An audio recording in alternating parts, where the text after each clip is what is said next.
Olá, pessoal, que a paz de Cristo seja com todos. Estamos aqui para gravarmos mais uma grande live para o canal e hoje estaremos realizando um debate bastante edificante sobre a proposta do design inteligente. Para quem não sabe, os TDIstas, eles buscam defender a TDI, a teoria do design inteligente, como ciência. E o tema do debate hoje é interessante, dentro do escopo se o design inteligente é ciência. O tema é: o design inteligente é ciência? É um debate entre o TDIsta, o Luiz, e o Francesco, que é naturalista e entende que o design inteligente não é ciência. Pessoal, antes de eu passar a palavra tanto para o Luiz e o Francesco se apresentarem e colocar sobre a mesa aquilo que eles irão defender, eu quero pedir que você deixe o like nesse vídeo, beleza? Pegue o link dessa live, compartilhe em seus grupos do WhatsApp, ok? Também mande nos grupos do Facebook, mande a sua pergunta, você que pode ajudar o canal, mande um superchat, beleza? Nós estaremos priorizando as perguntas do superchat. E quem vai iniciar trazendo a exposição daquilo que irá defender será o Francesco. Ele vai ter 10 minutos de introdução para a apresentação dele e colocar para vocês saberem a defesa dele do porquê, na visão dele, o design inteligente não é ciência. Francesco, seja bem-vindo mais uma vez aqui ao canal, você que já participou de outro debate, esteve Opa, debatendo obrigado. importante. Eu vou colocar o seu material, ok? Você pode ficar à vontade. Tá, então eu vou apresentar aqui. Aí quando eu posso começar, você me diz começa e eu aperto aqui 10 minutos. Beleza, vou soltar aqui, pode ir, tá? Você ir? Tá, vamos lá. Então, eu vou pegar aqui uma apresentação rapidinho para tentar responder a pergunta, o que é ciência, né? Então, a gente pode responder de dois jeitos diferentes para essa pergunta. Uma resposta é uma resposta do tipo descritivo, ou seja, como funciona a ciência, como funciona o método científico. Uma outra resposta é de tipo ontológico, ou seja, qual a definição de ciência, o que define ciência e o que a distingue da não ciência ou da pseudociência, né? Então, é um problema de demarcação. Eu vou tentar responder a essas duas perguntas, né? Eu vou dar aqui uma definição operativa. Eu vou definir a ciência como uma indagação empírica da natureza através do método hipotético dedutivo. Então, aqui eu já estou distinguindo a ciência de outras indagações, que são, por exemplo, indagações metafísicas, teológicas, né, do transcendente, que não são indagações da natureza. O que é o método hipotético dedutivo? Bom, segundo as próprias palavras do Karl Popper, é o método pelo qual, a partir de uma ideia, de uma hipótese, a gente, por meio de uma dedução lógica, a gente deriva toda uma série de conclusões e depois a gente tenta testar essas conclusões. Então a gente parte de uma observação de um fenômeno na natureza, a gente formula uma hipótese para tentar explicar aquele fenômeno. A partir dessa hipótese a gente monta um modelo, graças ao qual a gente tenta derivar previsões e a gente testa essas previsões procurando ou montar um experimento ou procurando novas observações que possam ou corroborar ou falsear essas previsões. Na verdade, segundo o próprio Popper, o método hipotético dedutivo ele pode ser formalizado, né, como uma implicação, se a hipótese A, logo a evidência é, porém, segundo o Popper, uma hipótese nunca pode ser realmente corroborada, porque ele entende a ciência apenas como modus tollens, ou seja, se a evidência se E é falso, né, a evidência que a gente esperava ver é falso, logo H é falso. O contrário, segundo Popper, está errado. Então, ele entende como, por exemplo, a ciência, ele entende que a ciência funciona como a primeira linha desse gráfico aqui, né? A gente pode fazer milhões de testes da hipótese, todos os testes confirmatórios, nenhum teste confirmatório vai realmente corroborar a nossa hipótese de pesquisa H, porém, apenas uma evidência contrária vai falsear completamente a nossa evidência H. Desculpe, a nossa hipótese de pesquisa H. Por que esse tipo de abordagem não está mais aceitado, não está mais aceito hoje em dia e está superado? Em primeiro lugar, porque os cientistas e os filósofos da ciência entendem que as teorias científicas são subdeterminadas. O que significa isso? Isso significa que toda vez que a gente vai testar uma hipótese, a gente não está testando apenas a hipótese de pesquisa, mas a gente está testando também hipóteses auxiliares, que podem ser, por exemplo, a hipótese de que não haja um erro experimental tão significativo que vá afetar o resultado do experimento. Então, para tentar responder a esse tipo de problema, a ciência hoje em dia funciona muito mais como as linhas 2 e 3, né? A gente tenta fazer um monte de teste com condições diferentes, com equipamentos diferentes, laboratórios diferentes, a gente tenta testar também linhas de evidências diferentes, e à medida que todas aquelas linhas de evidências convergem para o mesmo resultado, a gente entende que há uma corroboração estatística daquela hipótese, que aquela hipótese ela tenha uma robustez, uma solidez estatística. À medida que, ao contrário, a gente encontra evidências que não são esperadas pelos modelos, a gente diminui a nossa confiabilidade na hipótese. Isso pode ser feito do ponto de vista quantitativo por dois caminhos diferentes. Um que é o caminho da inferência bayesiana, que é um tipo de confirmação estatística, que não é tão usado na ciência porque tem um problema da subjetividade dos prior, né? E, ou pelo método que é mais usado hoje em dia, que é o falsificacionismo de Fisher, que é o teste de hipótese, onde, ao contrário do Popper, a gente não está testando a hipótese de pesquisa, mas nós estamos testando a hipótese nula. Então, à medida que encontrarmos evidências que consideramos extremamente improváveis, caso a hipótese nula esteja correta, a probabilidade, que é o chamado de p-value, da hipótese nula diminui. Então, à medida que a hipótese nula se torna extremamente improvável, nós entendemos que a hipótese de pesquisa está corroborada. Então, segundo a própria Deborah Mayo, que hoje em dia é uma referência na filosofia da ciência e na filosofia da estatística, uma afirmação, uma inferência, ela pode se dizer científica apenas quando passa por um teste severo de hipótese. O que é um teste severo de hipótese? É um teste onde não pode passar aquela hipótese, porque não adianta também a gente tentar fazer passar aquela hipótese por um teste, mas o teste faz passar aquela hipótese. Um teste severo é um teste onde seja muito fácil mostrar que, onde seja muito fácil que uma hipótese incorreta não passe aquele teste, ou seja, é muito fácil mostrar que a hipótese está incorreta caso ela seja incorreta. Então, que tipo de hipótese seria ideal formular para formular uma hipótese científica? Hipótese com alto conteúdo empírico, hipótese que sejam preditiva, que tenham umas previsões específicas, justamente porque, até na própria lógica bayesiana que eu mostrei em cima, à medida que você diminui o P de E, a probabilidade da evidência, como ela está no denominador da regra de Bayes, você corrobora a sua hipótese de pesquisa. Então, isso aqui é uma citação do livro da Deborah Mayo. Então, podemos testar evidências também no contexto das ciências históricas? Bom, aqui eu trouxe um resumo do trabalho da Carol Cleland, que é uma filósofa da biologia, e ele argumenta que, embora existam dois padrões um pouquinho diferentes de raciocínio a partir das evidências que são entregados por cientistas experimentais e por cientistas históricos, por exemplo, cientistas experimentais tentam testar a hipótese em condições de laboratório, então tentam induzir uma condição C e ver se um certo evento vai ocorrer ou não. Cientistas históricos, ao contrário, eles entregam uma abordagem um pouquinho diferente. Eles partem de uma hipótese, eles partem de vestígios ou traços de eventos históricos, tentam formular hipóteses concorrentes e eles tentam inferir quais evidências eles esperam encontrar caso uma outra hipótese esteja correta. Então, de acordo com Cleland, seria um erro afirmar que hipóteses acerca do passado distante não podem ser testadas. Apenas o teste é feito de uma maneira um pouquinho diferente. Então, um exemplo clássico que ela dá no trabalho dela é a hipótese dos alvares da extinção do Cretáceo Paleógeno.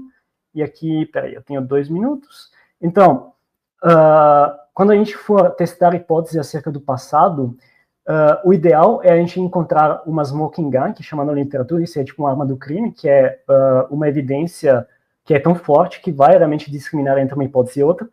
Porém, nem sempre a gente pode encontrar esse tipo de evidência. Então, a gente usa heurísticas, como, por exemplo, que podem também ser derivadas da inferência bayesiana, do cálculo de probabilidade, como, por exemplo, o princípio da parcimônia. Então, já que a probabilidade conjunta de hipóteses concorrentes ela vai diminuindo, o princípio da parcimônia nos diz que quando a gente está tentando formular hipóteses antes das evidências, então a gente está tentando avaliar os nossos prior, a nossa prior probability da hipótese, a gente precisa então, a gente tem que tomar cuidado em não adicionar suposições desnecessárias que não são corroboradas pelas evidências. E uma aplicação desse princípio, né, é um atualismo, um uniformitarismo em geologia, mas também na paleontologia, que diz que é mais parcimonioso nós inferirmos que as mesmas leis da química, da física, etc., que operam no presente, também operavam no passado. Então, na ausência de uma razão suficiente, é mais parcimonioso entendermos fenômenos do passado como regidos pelas mesmas leis que operam no presente, né? E um outro princípio, uma outra heurística também é tentarmos buscar linhas de evidência de independentes. Por quê? Porque a probabilidade conjunta de acharmos a interseção dos conjuntos das evidências, ela se torna sempre menor à medida que... Bom, aí agora acabou o tempo. Valeu, Francisco. Do mesmo modo, agora o Luiz, ele vai ter 10 minutos, ok? Luiz, quando faltar 2 minutos, eu estarei te avisando. Fica à vontade, vou colocar o seu material na tela. Pode ir. Ok, boa noite a todos mais uma vez. Espero que seja um debate respeitoso e também construtivo para aqueles que estão nos ouvindo. Primeiramente, eu vim fazer esse debate já consciente de que, né, a tese do Francisco é que a TDI seja, então, uma pseudociência. Pode me corrigir se eu estiver errado, tá, Francisco? E, claramente, a gente vai fazer 2 debates, né, o Jadson, um deles justamente falar sobre o método científico de forma específica, a gente vai falar sobre filosofia da ciência, principalmente hoje aqui, e no segundo debate justamente mostrar evidências de que se a TDI é ou não uma ciência per se. E aí, claro, eu percebi já vários problemas aí nas falas do Francisco. Amo lógica matemática, raciocínio lógico, né? A lógica proposicional, análise probabilística, análise combinatória. Então, quando se fala de Alitollens, Adiponens, não sei se você está acostumado a ouvir isso, querido ouvinte, mas muito do que ele falou ali absolutamente não refere nada do que é a TDI. E aí, claro, eu vou mostrar o meu lado, falando um pouco a respeito disso. E o grande propósito é justamente mostrar que a TDI é ciência, sim, né? E mostrar os equívocos que estão enraizados na filosofia da ciência. Por saber que o Francisco pensa que é uma pseudociência, claramente eu já sei que ele tem problemas na compreensão do que é ciência dentro da filosofia da ciência. Ele não deixou talvez muito claro isso no início da fala dele, mas ajudando aí o querido ouvinte, a gente vai falar sobre filosofia da ciência. Então, antes de olhar para a própria tela aí, o que é filosofia da ciência, gente? Ela é geralmente chamada de epistemologia quando se fala aqui dos países latinos. No mundo anglo-saxão, ele já é conhecido mais propriamente como filosofia da ciência. E uma das formas da gente caracterizar essa disciplina é que ela é uma disciplina filosófica que explica o significado de termos comuns em torno, né, em todo o discurso científico. E aí, claro que termos como explicação, predição, confirmação, lei, teoria, falsificação são o escopo dela. Por exemplo, o Francisco tentou tirar de escopo em algum momento aí a falsificação do Karl Popper, que é muito, muito conhecida. E não, a gente vai ver que ela faz parte, ela só não pode ser preditiva para todas as situações, mas ela é válida e útil em muitas, muitas circunstâncias. Outra forma de você caracterizar a filosofia da ciência é que ela é uma disciplina que examina se uma hipótese, lei ou teoria, e aí tem que diferenciar os três, tem suporte na experiência, o que nos remete muito ao filósofo da ciência Hempel, que falava muito das ciências experimentais e não experimentais. Inversamente, a gente pode também pensar nisso, se contradizer conhecimento experimental, observações controladas, se faltar apoio na experiência, ou se é uma tautologia, por exemplo, algum tipo de afirmação. Por exemplo, a sobrevivência do mais forte é uma tautologia. São coisas que fazem parte do escopo da filosofia da ciência. Uma forma muito Luiz, bacana de se dizer isso tá é 7 minutos, parei seu tempo aqui. Deixa eu só te fazer uma Ok. pergunta. 7 minutos, parei seu tempo. Você Aham. está passando o slide? Só quero saber Não, estou isso. só fazendo uma introdução antes de entrar no slide mesmo. Beleza, então, porque se você estivesse passando é que não está aparecendo, só tem uma imagem. Não, vou entrar ainda. Tá? E aí, um erro muito comum é reduzir a ciência empírica, por exemplo, a uma ciência natural. Outro erro muito comum é reduzir a ciência natural à ciência experimental. Nem toda ciência natural é experimental. Uma coisa que eu percebi que o Francisco já enfatizou bastante aí. A confirmação é ter apoio na experiência, mas, de fato, uma hipótese, lei ou teoria é científica se for apoiada na experiência. Esse apoio pode ser fraco ou forte. Não é possível definir ciência considerada na sua totalidade. Por quê? Mais uma coisa que precisamos deixar mais claro. Existem pelo menos 3 grandes vertentes dessas ciências, a grosso modo, que são as ciências naturais, as ciências sociais e as ciências formais. Dentro das ciências formais, por exemplo, nós temos a própria lógica proposicional, a matemática e assim por diante. Ciências sociais é mais óbvia, né? O próprio socialismo. As ciências sociais em si, né? A própria filosofia. E as ciências naturais, filosofia dentro da ciência formal, as ciências naturais, de fato, entram para esse escopo do que nós vamos discutir. Hoje falaremos de ciências naturais e mais especificamente, né, as ciências duras, como também são conhecidas, porque enfatizam muito empirismo e outros elementos. As ciências sociais e naturais, elas são empíricas porque elas são baseadas na experiência, de fato. Os sociais utilizam a hermenêutica, que já é uma contextualização mais cultural. Então, dando uma introdução para vocês mesmo aí sobre esses assuntos. A teoria do design inteligente, aí chegamos, pertence às ciências naturais. Ela é ambos. Ela é uma hipótese e é uma teoria da ciência natural. Por que isso? Vamos descobrir ao longo desse debate. Para título de introdução, então, eu quero falar um pouquinho da história da TI, porque a gente não vai ter tempo de falar sobre tudo aqui. A teoria moderna do design inteligente, aí estamos no slide agora, está aí na tela para você, não foi desenvolvida em resposta a um revés legislativo contra criacionistas, lá em 1987, como muitos tentam colocar.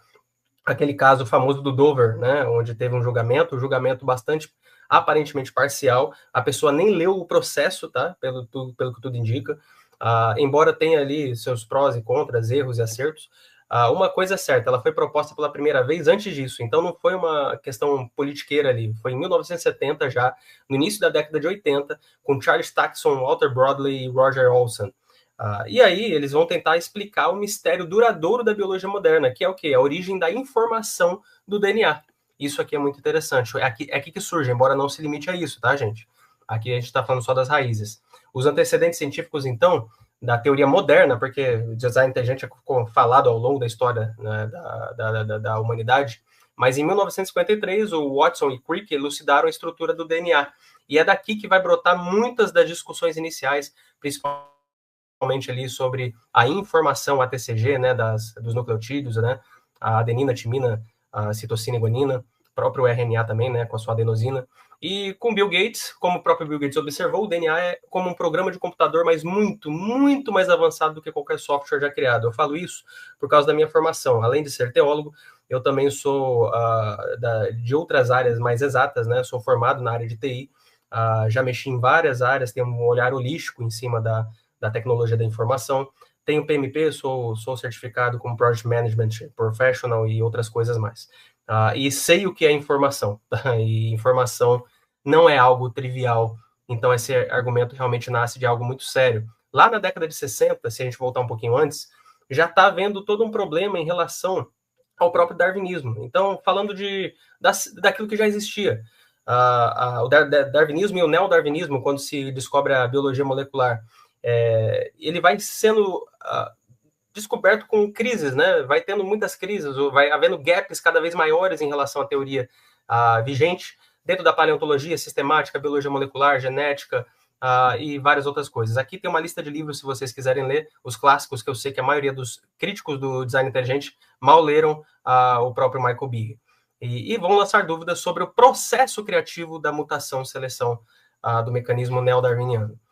Em 1967 e 68, você vai ver Michael Polanyi publicando 2 artigos sugerindo que a informação do DNA era irredutível.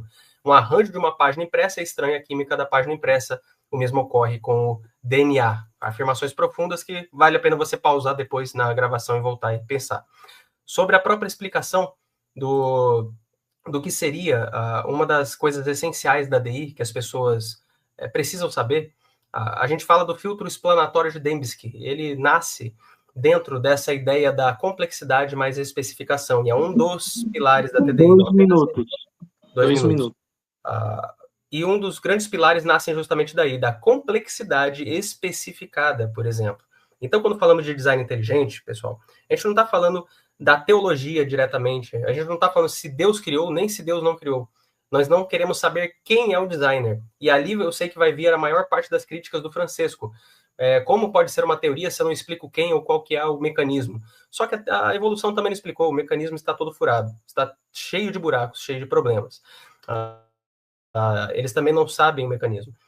E aí a gente fala de ciência, né? Então, talvez o nível que a gente deveria discutir é em que sentido a gente está querendo categorizar uma teoria. O design inteligente é teoria? A que nível? Se você está conjecturando que para ser teoria eu tenho que explicar quem é o designer, não. Então a TDI não seria. Mas é óbvio que isso é uma imposição externa, não da ciência, e sim de teóricos. O fato isso é uma verdade constatável, é uma verdade experimental, podemos ter artigos científicos sobre isso, podemos ter constatações sérias, sim, podemos, e é o que nós demonstraremos aqui. A alta complexidade, né, junto com a especificação, mostra justamente isso, gente, na prática, isso aqui. A primeira linha, se vocês lerem, então tem várias letras embaralhadas, né? Estou falando da minha área, sistemas de informação. E isso aqui, com certeza, tem complexidade, mas não tem especificação. O de baixo já não tem complexidade, mas tem especificação. AB é uma sequência muito especificada, mas sem complexidade. Como que eu detecto inteligência? Design inteligente. Como que eu detecto inteligência? Eu não quero saber nesse momento, porque a gente se propõe a ser uma teoria, então não estamos dizendo se é Deus, se é um alienígena, se é algum outro tipo de inteligência. Se eu tenho uma frase, né? O rato roeu a roupa do rei de Roma, ou se eu tenho um livro de Shakespeare, isso é informação especificada. Então essa é a nossa proposta hoje, falar sobre o design inteligente, aqui é uma introdução, e claro que há outras ciências correlatas ao TI, tá, gente? Você pode falar de engenharia de sistemas, biomimética, engenharia reversa, criptografia e tantas outras coisas. Ok, Luiz. Francesco agora tem 2 minutos para fazer a primeira pergunta, ok? Nesse espaço de 2 minutos, eu posso fazer uma pequena pontuação, se eu não superar os 2 minutos? Tem 2 minutos, você pode usar como quiser o seu tempo, tá bom? Então, só vou fazer umas pontuações, porque eu anotei aqui tudo o que você falou. Então, você disse que eu quero jogar fora falsificações de Popper. Não, na verdade, o requerimento de que uma hipótese ela seja, pelo menos em tese, falseável, continua sendo uma condição necessária, mas não suficiente para que aquela hipótese seja científica. O que eu estou falando é que o Popper estava errado quando ele achava que apenas um experimento que parece falsear aquela hipótese basta para jogar fora uma teoria inteira. Hoje em dia a gente sabe que não é assim. Depois, você falou que ciência natural, e eu quero reduzir ciência natural à ciência experimental. Não. Eu justamente fiz uma apresentação do trabalho da Carol Cleland, onde ela mostra como é possível fazer um teste de hipótese dentro de um contexto de ciência histórica. Depois, você falou da gênese do DI, mas eu não queria nem falar disso, na verdade. Vamos supor que ele não foi inventado para enfiar criacionismo nas escolas, e eu vou mostrar que mesmo assim o DI não se sustenta. Aí, vamos para a parte de informação, né?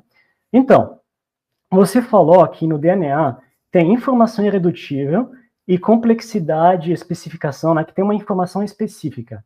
Então, como você explica essa sua ideia de informação específica, dado o alto polimorfismo nas sequências que codificam proteínas que são até sujeitas a purifying selection, ou seja, não existe apenas um alto polimorfismo na parte de DNA que não está sujeita a purifying selection, mas até nas sequências codificadoras de proteínas. E como você explica, por exemplo, estudos como esse que eu estou vendo aqui de 2024, publicado na Accounts of Chemical Research, onde eles constroem proteínas a partir de bibliotecas totalmente aleatórias de aminoácidos, e aquelas proteínas se novelam, ter estrutura secundária, tem propriedades bioquímicas, né? Como você explica isso? 5 minutos, Luiz, e depois o Francisco tem 5 minutos também. Vai lá, Luiz, fica à vontade. Ok, então, só retomando aquilo que ele já comentou no início da pergunta dele, né? Na verdade, ele comentou coisas da minha introdução. Agora sim você está concordando comigo, né? Realmente, a falseabilidade de Popper, ela pode ser suficiente, não necessariamente, ainda um pouquinho mais corrigindo aí sua fala. Ela pode também ser suficiente ou não, dependendo do contexto e dos métodos. O próprio Marcus Eberlin, né, que o pessoal tanto critica, ele fala muito bem disso no livro dele, Antievidência, que o método científico que você aplica, isso é óbvio, né, é claro e evidente por vários outros acadêmicos, não pode ser enrijecido, né, dentro de uma solução, de um framework ou de qualquer outra solução rígida, porque depende de cada estrutura que vai ser analisada, dependendo de cada área que vai ser analisada. No caso da DI, por exemplo, nós estamos falando de uma ciência histórica, o Francesco em nenhum momento citou isso, inclusive falou muito da dedução, mas propriamente, deixando mais claro para vocês, mais uma vez, e já aproveitando na resposta dele, a DI, ela é uma ciência histórica, e a ciência histórica ela é essencialmente do método abdutivo. Em que momento o Francisco usou o termo abdutivo? Nenhum. Me parece que ele ainda não está a par da situação. E o método abdutivo é, por exemplo, eu vejo a calçada molhada. Pode ter sido um carro-pipa, um caminhão-pipa que passou, pode ter sido uma chuva, uma mulher lavando a calçada e jogou o balde, e aí eu vou fazer a melhor inferência dentro das várias possibilidades, das múltiplas, né, possibilidades, dentro do método abdutivo para descobrir quais que foram. Eu não consigo replicar o experimento em laboratório, eu consigo fazer inferências boas com base em grandes evidências. Então, a ciência histórica, na verdade, é que está em jogo aqui, seja usando o darwinismo ou qualquer outra solução, tá? E aí, o Francesco questionou a questão do DNA. Simples, Francesco, um dos grandes mitos e um dos grandes espantalhos que os anti-TDIstas levantam é que tudo tem que ter perfeita harmonia na informação. Aí você tem um problema, na verdade, de teleológico. A gente partiu para a filosofia mais uma vez, não filosofia da ciência, mas filosofia mesmo. Quais foram as razões, por exemplo, do DI, do designer, desse designer do universo, ter colocado algumas coisas aparentemente aleatórias? Aparentemente, porque a gente não consegue provar que elas são aleatórias. Assim como até tempos atrás, órgãos vestigiais, a gente não sabia se era aleatório ou não, e descobriu que tinham funções. Assim como o DNA lixo também é metadado, eu sei disso, gente, eu sou da área de tecnologia da informação, DNA lixo é metadado, e assim por diante. Então, eu desço um nível abaixo. Vamos supor que mesmo que o metadado, o DNA lixo, realmente fosse um lixo. Isso não se esquiva de que as outras coisas são, de fato, informação claramente inteligente. Imagina um computador Millennium Edition, e hoje em dia você com Windows i7, né, do seu processador. É claro que você vai falar que é inferior lá de trás, mas você vai dizer que não foi fruto de uma inteligência? Então você tem que discutir em outro nível. Será que o designer ele é pouco inteligente ou será que ele fez de propósito algumas coisas progressivas? Ou será que tem outras razões por trás que a gente ainda nem descobriu dessa inteligência dentro da natureza? Então, seja nas questões polimórficas, seja na questão do splice alternativo, que ele não mencionou, porque o Francisco cita algumas coisas, mas esquece de outras. Quem que explica o splice alternativo? E as estonas sendo noveladas, e as mitocôndrias sendo geradas, as proteínas especificadas em cada situação. E é um negócio fantástico. Então, aquilo que é verdade, que pode aparentar não haver inteligência envolvida, não nega aquilo que claramente já conseguimos comprovar por método científico, que é a inteligência.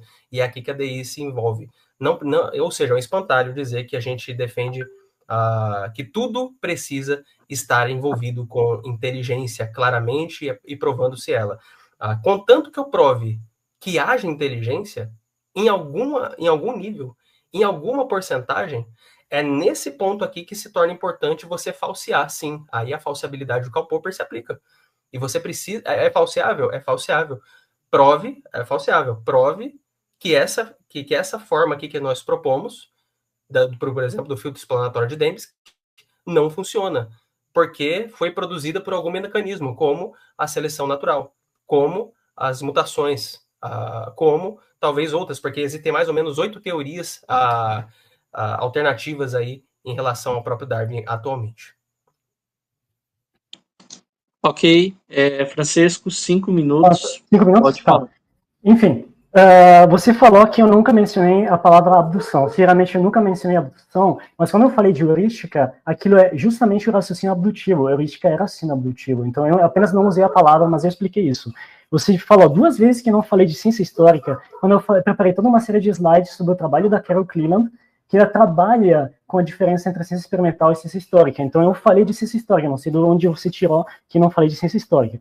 E, em terceiro lugar, eu não sei por que você bate tanto na tecla da falseabilidade e na sua mesma fala, em que você fala de falseabilidade, você mostrar um exemplo de como o desenho inteligente não é falseável. Porque o que você disse? Você disse o seguinte: tem informação complexa especificada. Aí eu mostrei que a informação não é específica. Aí você me disse: mas mesmo que tenha uma aparência de aleatoriedade, isso não significa que vai falsear o desenho inteligente. Aí você falou do DNA lixo. Aí você me falou: mas mesmo que a gente descubra que tem mesmo DNA lixo, aí isso não significa que isso vai falsear o desenho inteligente. Então, isso mostra justamente que o desenho inteligente não é falseável e não é testável. Por quê? Porque ele é baseado no cherry picking dos dados para tentar confirmar uma conclusão já estabelecida. É um tipo de falácia de viés de confirmação. Então, eu, por exemplo, já vi um seu colega, defensor do desenho inteligente, dizer que mutação prejudicial não refutaria um desenho inteligente,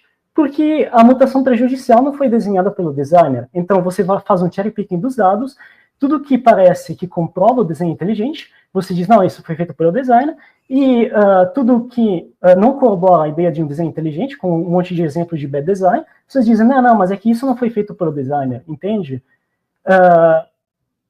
E é justamente por isso que o filósofo Lee McIntyre, ele classifica o desenho inteligente como pseudociência. Por quê? Porque não tem um compromisso com a evidência, não tem uma vontade de aceitar que a sua ideia ela possa ser posta a teste frente às evidências e possa até ser falseada, e não tem uma vontade de mudar de ideia frente a evidências contrárias, né?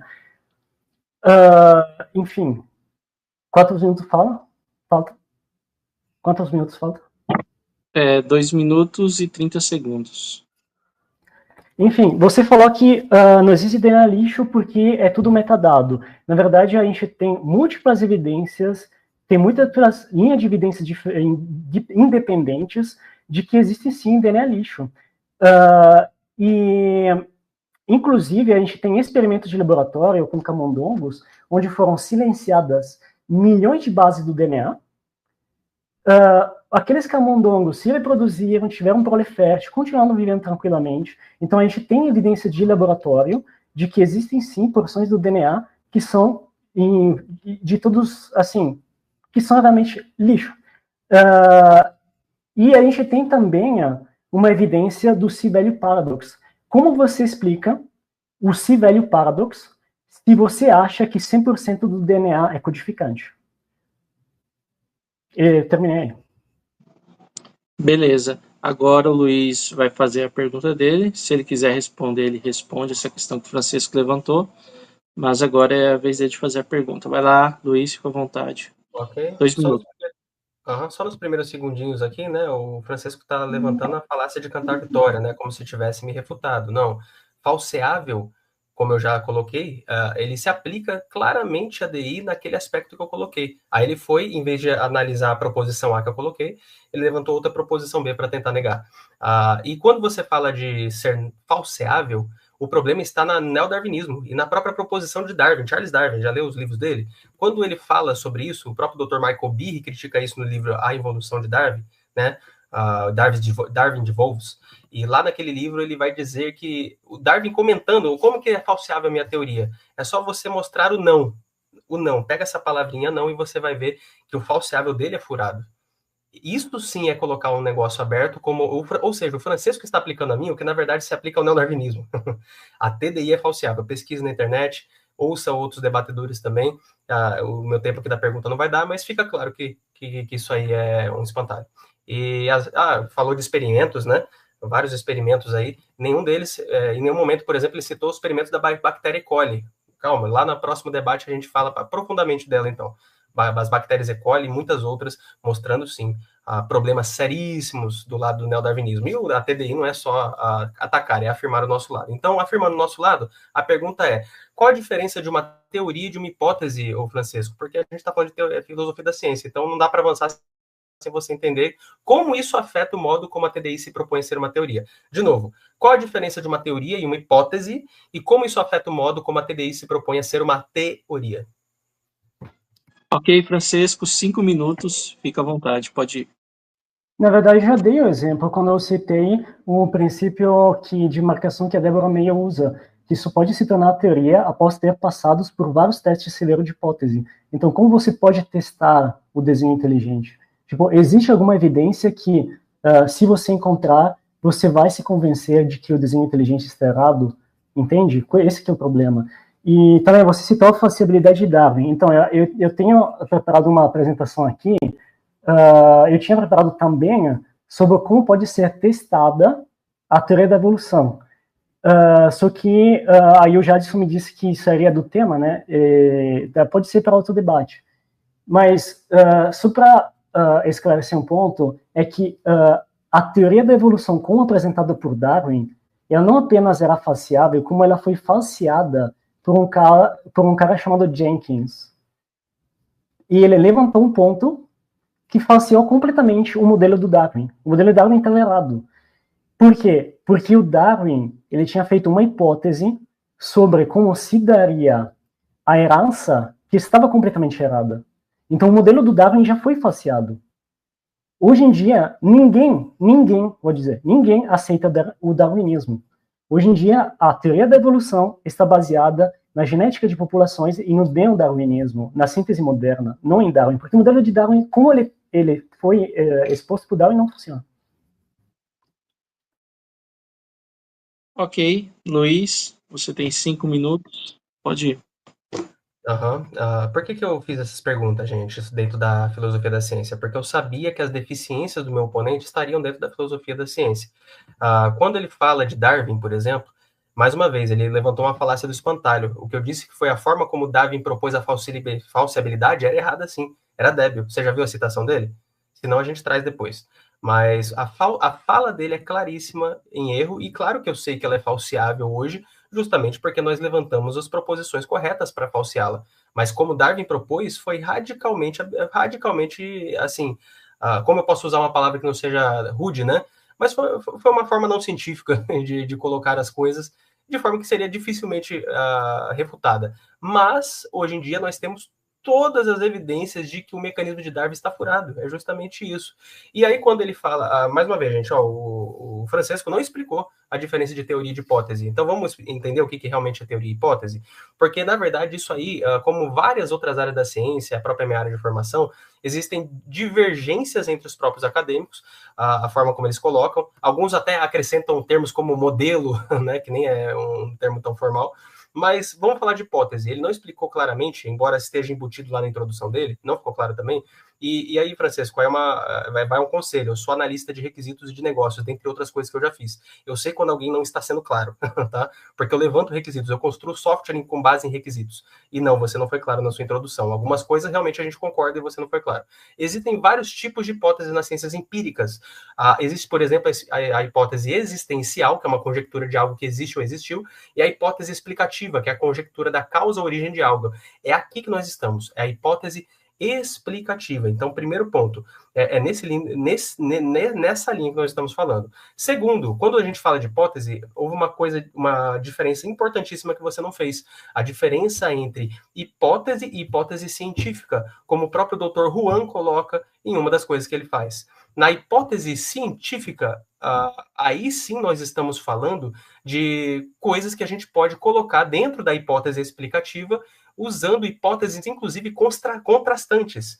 A gente usa vários métodos adjacentes. O que a gente não pode usar, por exemplo, são os ad hocs, teorias ad hocs, como o naturalismo o tempo todo faz. Teorias ad hocs, que são bengalas, só para o pessoal entender, os ouvintes, colocam bengalas para manter uma teoria de pé, porque ela vai apresentando vários problemas. O fato de você ver várias alternativas sendo colocadas ao darwinismo, e aí nasce o neodarwinismo e nasce vários outros tipos de teorias, como eu disse, atualmente 8, realmente mostram o quanto ela é deficitária, ela não resolveu a questão. Então o pessoal bate o martelo falando assim, não, o darwinismo tá tudo certo com ele. Francisco, se está tudo certo, como que você explica que existe hoje um documento, né, um documento, se você pesquisar na internet, você acha a Scientific Descent from Darwinism. Eu vou ler aqui, ó. We are skeptical of claims for the ability of the random mutation and natural selection to account for the complexity of life. Careful examination of the evidence of Darwinian theory should be encouraged.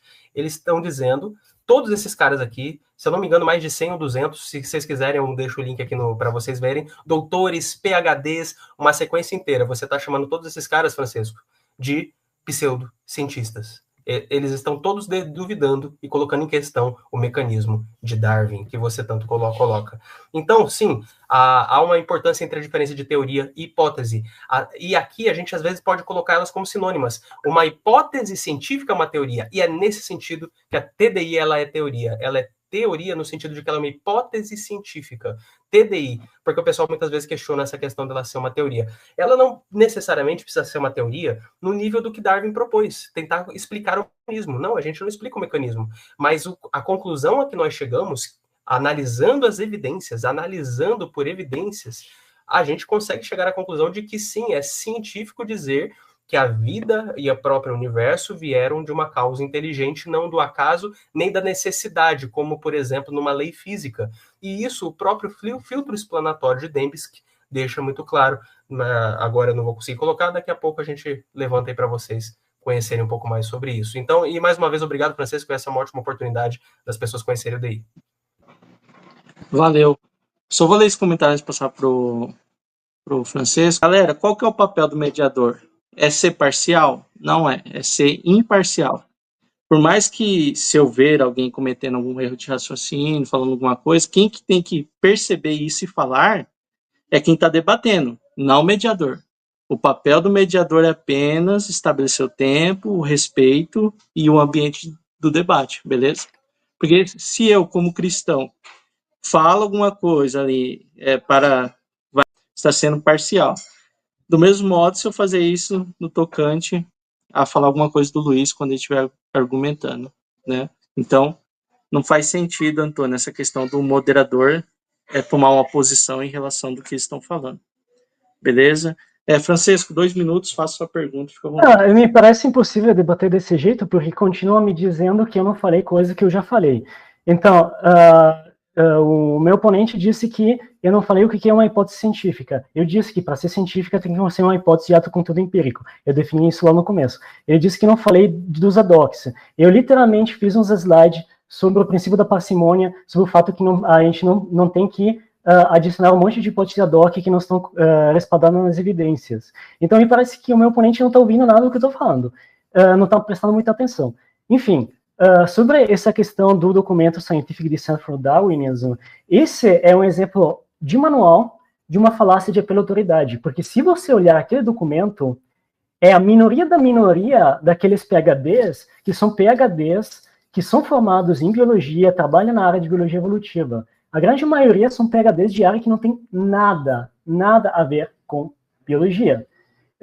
Tanto que, lá nos Estados Unidos, eles fizeram um projeto de fazer um documento, parodiando esse documento, assinado por biólogos, apenas biólogos chamados TIVA, que corroboram, que aceitam a evolução, que defendem a evolução. 1 minuto. Eles tiveram mais assinaturas do que esse documento aí, Scientific Descent from Darwinism. Entendeu? A sua pergunta, Francisco, você tem 1 minuto. Tem que fazer uma pergunta? Então, já como que você fala tanto de falsibilidade, de novo, como você pode falsear o DI? Como você pode testar o DI? Porque, pela sua fala anterior, me parece que você já, basicamente, barroca aquela tentativa de teste e de falsibilidade. Você diz, é afirmação específica, mas mesmo que for aleatória, o DI vale na mesma. Mesmo que não for assim, o DI está certo na mesma, entende? Então, como você testa, como você falseia o DI?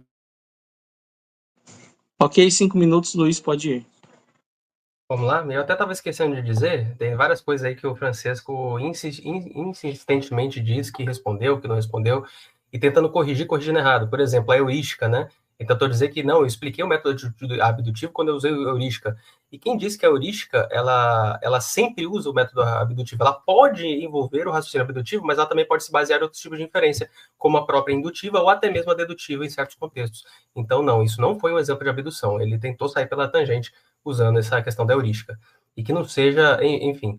Aí, quando a gente fala de argumentos, novamente, ele atacou aí a questão da lista que eu coloquei, né? Só PhD, gente. Olha lá, doutor PhD e tem sim da biologia molecular. Inclusive o Michael Behe está lá, tá? Né? Que é o clássico, que é o cara que não vem sendo refutado. Não apenas um. Quer que eu traga a lista toda? Né? A gente puxa mais outros. Aí ele fala que isso é uma pela autoridade. Isso, e fala que isso é uma falácia ao apelo da autoridade. Isso é uma falácia. Isso é uma falácia. Por quê? Porque nem sempre o apelo da autoridade é falácia. E pode pesquisar sobre pessoas falando sobre isso. E aí ele mesmo usa o argumento da autoridade logo em seguida, dizendo que tem poucos. Então, assim, ele me atacou pela autoridade e usou a própria autoridade. E aí, quando ele fala de ser falseável, Jadson, sobe aí meu slide. Eu vou te dar um desenho. Eu falo assim, quando na minha área, eu sou analista de requisitos, né? A gente faz prototipação, faz um monte de coisa, e uma delas é, tá difícil? Desenha, né? Então vamos lá. Aqui está a falsibilidade implícita e claríssima, embora implícita, tá? Como que você detecta design? Você consegue explicar, Francisco, com essa tela? Se você conseguir explicar essa tela, você descobriu se ela é falseável ou não. Tá, vamos lá. Você fala de contingência lá, seres vivos estão cheios de contingências, que são uma evidência de evolução. Hein, Jackson, tá contando o tempo dele? Pode passar para ele já. Beleza, então pode ir, Francisco. Não, eu respondi já. Especificação não tem, porque a gente viu que a informação não é específica. Complexidade tem, realmente. E por que a complexidade, você coloca aqui complexidade e chance como alguma coisa completamente diferentes? Porque, por exemplo, dentro da física, tem a teoria da complexidade, onde é mostrado que fenômenos emergentes complexos, eles podem emergir apenas a partir de leis simples da física. E se você conhecer, por exemplo, você falou que é da computação, né? Você já ouviu falar de autômatos celulares? Autômatos celulares têm emergência de fenômenos extremamente complexos a partir de regras extremamente simples. E o que mais? E contingências, seres vivos estão cheios de contingências. Então, era isso. Ok, pode ir, Luiz. 5 minutos. Ok, eu vou fazer o seguinte então, porque vocês viram que ele... Tá bom, eu vou tentar evitar dizer que ele não respondeu. A minha pergunta é, eu vou mostrar a tela de novo e vou pedir para o Francisco explicar de novo. Aí eu vou explicar um pouquinho mais para ele o que é isso aqui. Quando a gente trabalha, por exemplo, com BPMN ou fluxogramas, UML, né, linguagem de modelagem unificada, a gente sabe que esses caras, por exemplo, que ele apontou onde está escrito complexidade, é uma leitura simples. Isso aí é como se fosse um gateway também dentro do BPMN. É um ponto de decisão. Eu não estou dizendo que a complexidade é chance. Ele acabou de levantar uma proposição, uma premissa inválida. Eu não estou dizendo que a complexidade é chance. Eu estou dizendo que há uma decisão. A complexidade, ela pode ir para a chance ou pode ela continuar descendo, a flechinha ali. Às vezes ela é chance, às vezes ela é necessidade, quando é só apenas uma contingência, e às vezes, quando tem uma complexidade especificada, aí eu tenho um design. Aí nós temos próprios artigos científicos, né, que o pessoal tanto tenta refutar, mas está lá o artigo científico dizendo que DNA é informação. Não apenas isso, Francisco, você está discordando do Bill Gates. Eu citei aqui, o Bill Gates reconhece que a maquinaria celular é mais complexa do que qualquer computador que nós temos, mais do que os frames, né, os grandes mainframes, que você tem que colocar até, né, entrar com capa gelada lá para não passar frio. E a gente não chegou nem aos pés do que é a complexidade da informação. Você sabe qual que é a diferença de dado e informação, Francisco?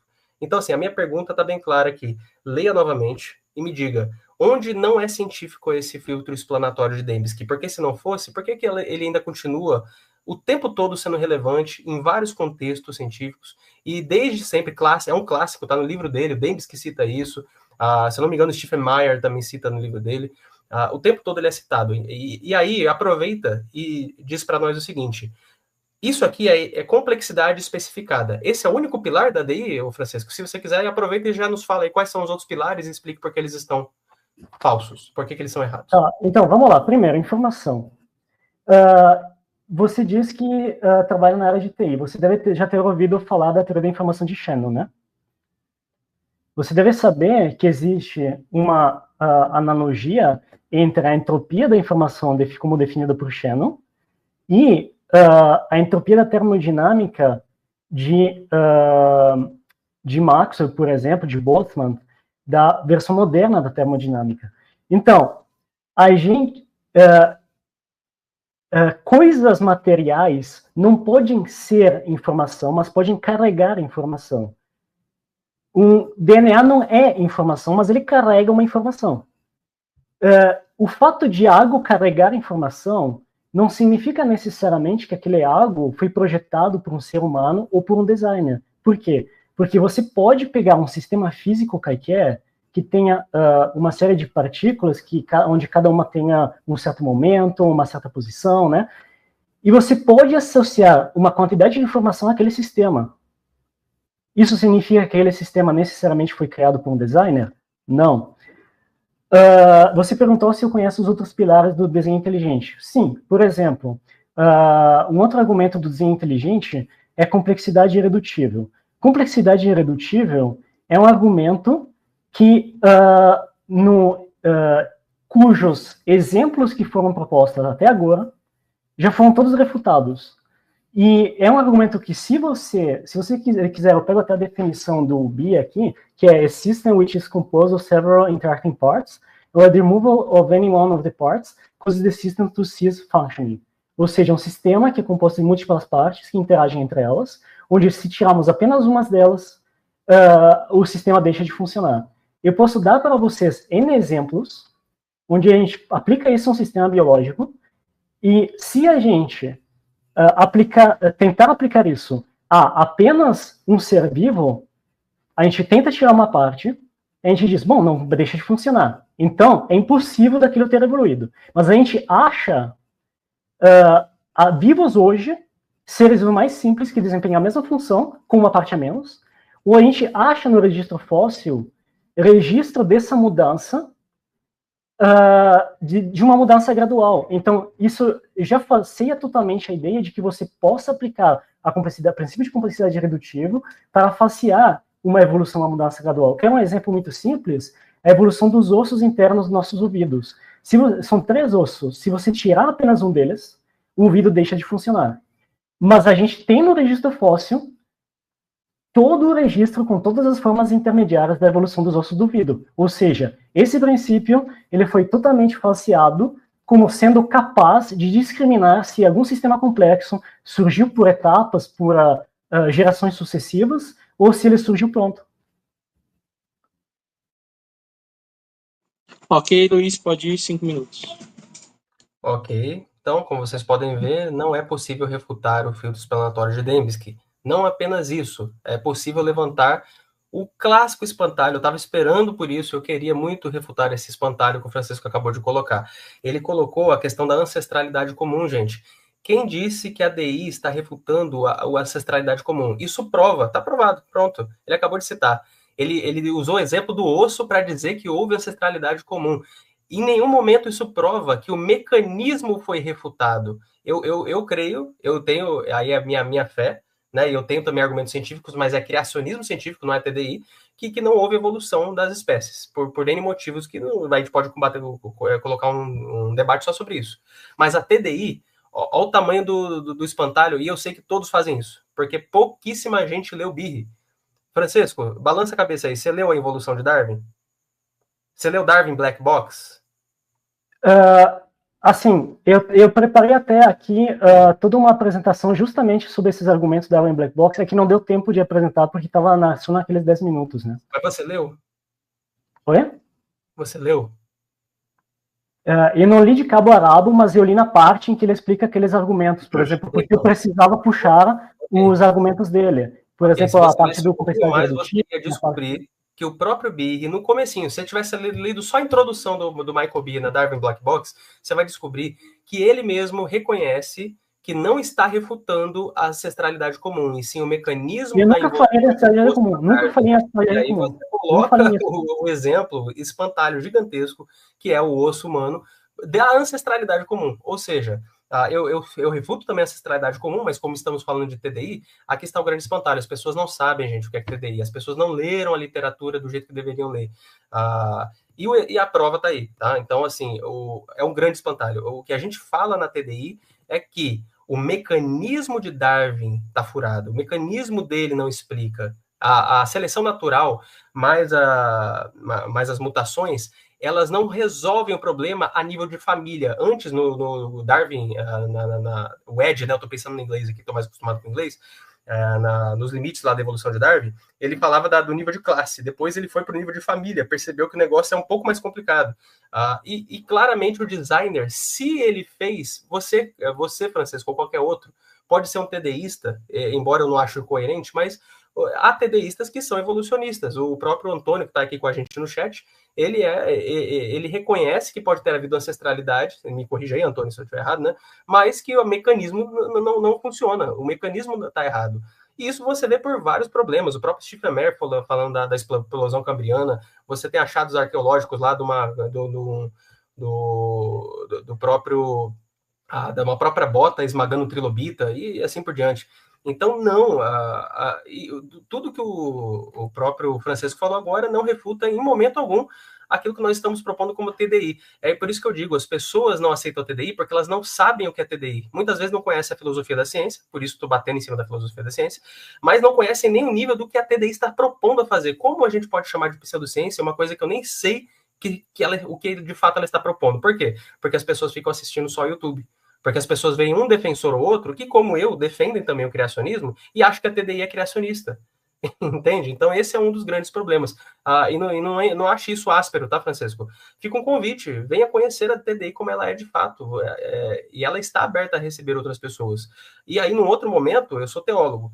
E eu não creio na teoria da evolução nem na ancestralidade comum. Aí sim, vamos marcar um debate e falar só sobre ancestralidade comum. Mas isso não te impede de você reconhecer que a TDI ela tem, de fato, uma proposta científica.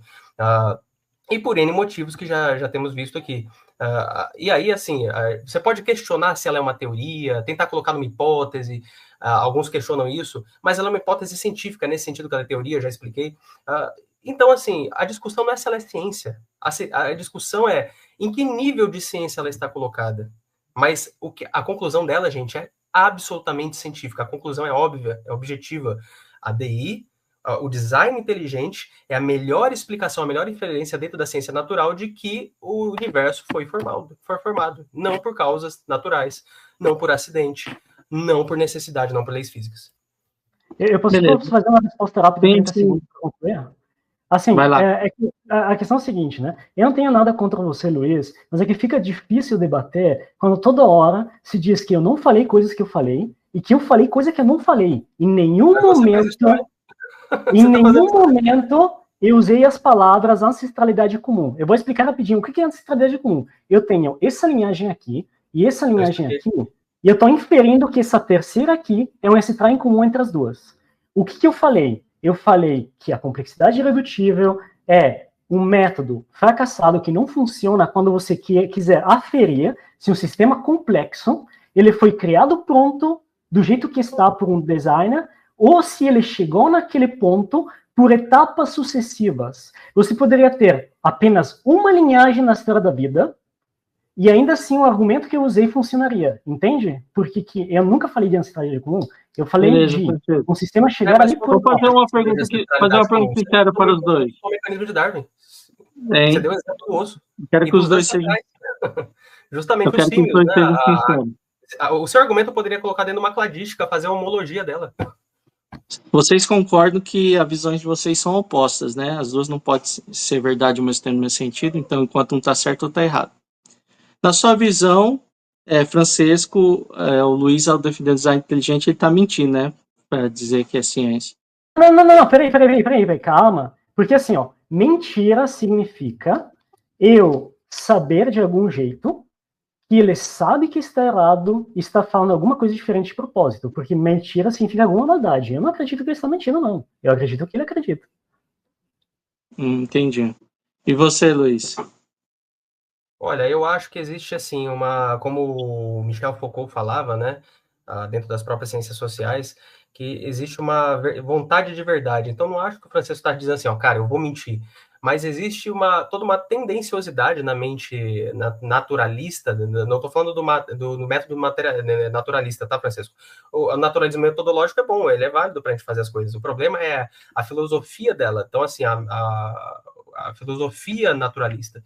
E aí, dentro do cientificismo, muitas vezes, e colocando de fora qualquer discussão que não se encaixe no status quo, daquilo que já existe como explicação, e que está se mostrando furado ao longo das décadas. A gente está propondo uma outra solução, e eu não estou querendo dizer se é Deus ou não nesse momento. É realmente uma proposta científica. Então, acho que nesse momento, isso vocês poderiam reconhecer, que é de fato um esforço científico. E claro que nós temos as nossas proposições, pressuposições. Você pode ter só pressuposição ateísta e eu a minha ateísta, contanto que a gente não leve isso para a mesa, a gente não coloque isso dentro de um tubo de ensaio. Beleza.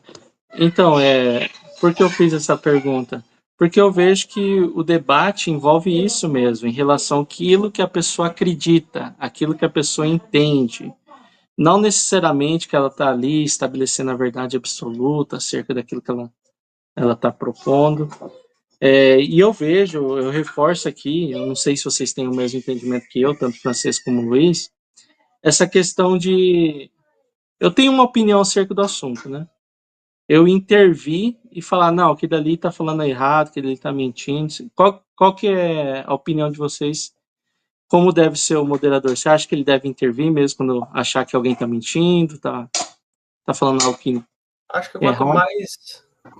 mais isento, melhor, né, Jackson? Quanto menos Eu intervir, acho melhor. uma A não ser que acho haja um desrespeito, né? Uma ofensa, algo assim. eu Eu achei também bom a acho. moderação, não tenho nada com. Não, eu acho também problemático esse ponto aí de chegar. Não, você está mentindo, então vamos parar aí. Tipo, eu acho que o mediador não deve ir para esse caminho, E porque, para mim como eu também disse, é tranquilo no uma debate. crença, é aquilo que vocês entendem que é verdade, né? Então, beleza, vamos continuar. Eu vou pescar agora as perguntas do Superchat, 2 minutos, Ô, tá? Jadson, só um segundo. Eu vou só fechar uma panela que eu deixei ainda no fogo fervendo, que tá pronto ali. E já Deixa eu volto, tá? aproveitar e pegar uma água, Jackson, que a minha acabou aqui. Beleza. Pode ir lá, enquanto isso eu vou pedir para a galera deixar o like. Agora eu estarei lendo o Superchat, beleza, pessoal? E uma pergunta que eu pesquei. Mandar um abraço aí para quem está no chat, o Jonas Martim, tá por aqui o Edgar, se encontra por aqui também o Alisson, o Antônio, o Sala Adim, está por aqui também o Leone, Guilherme. Beleza, chegou já o Francisco, então ele vai ser o primeiro a responder. Depois é o Luiz. Francisco, 2 minutos, tá? O Antônio, ele disse assim, peça para o Francisco explicar tecnicamente o que é a inferência ao design inteligente, segundo os teóricos do DI. Duvido que ele saiba o que está tentando criticar. Beleza? Você tem 2 minutos. É que o problema é que essa é uma inversão do ônus da prova. Tipo, ele está dizendo que eu tenho que explicar como fazer a inferência para inferir o design inteligente. Quando eu, por um ano inteiro, eu ofereci um prêmio em dinheiro equivalente a R$7.000, equivalente a um curso de inscrição de pós em DI, para todos os defensores do design inteligente poder mostrar realmente como eles conseguem provar um design inteligente, como eles conseguem fazer a evolução, e ninguém apareceu. E, então, sou eu que tenho que explicar tecnicamente como inferir o design inteligente agora? Olha o nível da inversão do negócio. Enfim, não, sério. Vocês, se quiserem ser levados a sério, precisam mostrar as evidências. E como existe toda essa teoria da conspiração lá do Clube X, da maçonaria, né, que controla os Illuminati, lá, que controla a comunidade científica, que não deixa publicar, justamente por isso, por um ano inteiro, eu ofereci um prêmio em dinheiro para qualquer um que conseguisse me apresentar algum tipo de evidência. Todos correram.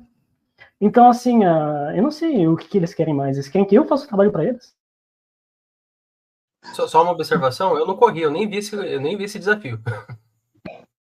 Mas eu você tem entrei em 2 minutos. contato com o pessoal até com o pessoal da Sociedade Brasileira de Desenho Inteligente, né? Entrei em contato com todos os negacionistas que eu conhecia na internet. E todos Beleza, agora você tem 2 minutos, tá, Luiz? O que eu tenho ouvido dos expoentes do design inteligente que é o seguinte, que a proposta do DI é minimalista, ou seja, busca analisar estruturas, seja no universo e na vida, para ver se referenda causas naturais ou causa inteligente. Então, eu gostaria de saber de você, por que você defende que, em relação tanto, vamos pegar aí um dos pilares, né, que é colocado, o ajuste fino, a questão da origem da vida é melhor explicado por meio de uma causa inteligente do que processos naturais. Pode subir o meu slide? Tem 2 minutos, né, Jadson? Tá. Primeiro, antes de olhar para o slide aí, o seguinte, qual que é a questão? A gente dá um passo atrás no sentido de não queremos bater martelo em quem foi o designer, qual foi o mecanismo, e se foi uma panspermia ou qualquer outro tipo de coisa. A gente quer saber se foi inteligência. Isso é inclusivo, porque a nossa conclusão, ela é muito importante, porém ela está aqui, ó, nessa caixa específica. E aí as implicações muitas vezes são teológicas e filosóficas, por isso o pessoal não gosta, né, das implicações delas. As leituras, né, dos dados, seja de qualquer lado, vai ter problemas filosóficos e desafios filosóficos para o ateísmo, principalmente. E aí a gente fala que o seguinte, a evolução é que tem o ônus da prova, porque é a afirmação dela que é extraordinária, muito mais do que a DI. Ela quer dar um mecanismo, ela quer dizer várias coisas que a DI nem tá preocupada em dizer. Evidências extraordinárias requerem, né, explicações extraordinárias. Então, o ônus da prova, muitas vezes, está assim com a própria teoria da evolução, a grosso modo, aí, neodarwinismo ou qualquer outra proposta. Mas a gente também tem os nossos ônus da prova e fazemos isso, colocamos na mesa. E aí, você falou do ajuste fino. Deixa eu só colocar aqui. Aqui, ó, um bom exemplo. Eu falei da panspermia, tá aqui. O Sir Frederick Hoyle e o Chandra, eles argumentaram no livro Evolution from Space que os processos aleatórios não poderiam ter formado a maquinaria bioquímica da célula. Aí eles chegaram a uma conclusão. Por que ela é importante? Já viram o limite de Borel. Digamos que esse matemático está errado. É um matemático, um cara fera. O limite de Borel é qualquer coisa elevada a 50 é impossível. Ok, eles também chegaram a essa conclusão de ter calculado a probabilidade de a maquinaria bioquímica da célula ter vindo por acaso. E o que acontece? Especialmente as enzimas. Que 1 em 10 elevado a 40 mil era a probabilidade. E só para vocês, para quem nunca trabalhou com probabilidade ou com qualquer coisa aí de análise combinatória, quando eu faço 2 vezes 2, eu faço uma exponenciação, certo? 2 vezes 2 vezes 2 é 2 elevado a 3, e assim por diante. Então, o E, que é o 2 vezes ali, é o E, né? É o 2, E2, E2, é uma probabilidade e outra, e outra, e outra. A gente está falando só da bioquímica, gente. Vocês já pararam para pensar que todo o universo, você tem que falar aqui, ó, tem que ter acontecido isso, e isso, e isso, e isso, para que a vida tenha ocorrido de fato? Por acaso? Ou seja, claramente por questão matemática. Sem matemática não há ciência. Sem matemática não há ciência. É isso que é legal do argumento, que antigamente era chamado de argumento antrópico. Mas do argumento antrópico, eu confesso que alguns filósofos da ciência da própria DI dizem que não faz parte da TDI, tá? Então, o ajuste fino do universo, sim, numa forma mais específica de argumentação. E aí tem outras bases, outros pilares que o próprio Francesco nem falou, né? Então, eu tinha perguntado para ele me responder sobre os 4 pilares, ele deu uma volta ali, outra, e não falou ali da complexidade redutível de forma mais clara. Ele citou, a complexidade redutível ele ainda citou um pouco. Mas, olha só, gente, quem que refuta hoje a questão do flagelo bacteriano? Eu sei de alguns argumentos. Simples, entre no site do Dr. Michael Behe, e ele está lá refutando todos os argumentos que foram levantados até hoje. Você tem ali não só o flagelo bacteriano, mas o movimento ciliar, a cascata de coagulação sanguínea, enfim. Beleza. Agora eu quero ouvir do Francesco, 2 minutos. Enfim, eu anotei aqui o que você falou. Você falou do limite de Borel. Bom, você já jogou baralho...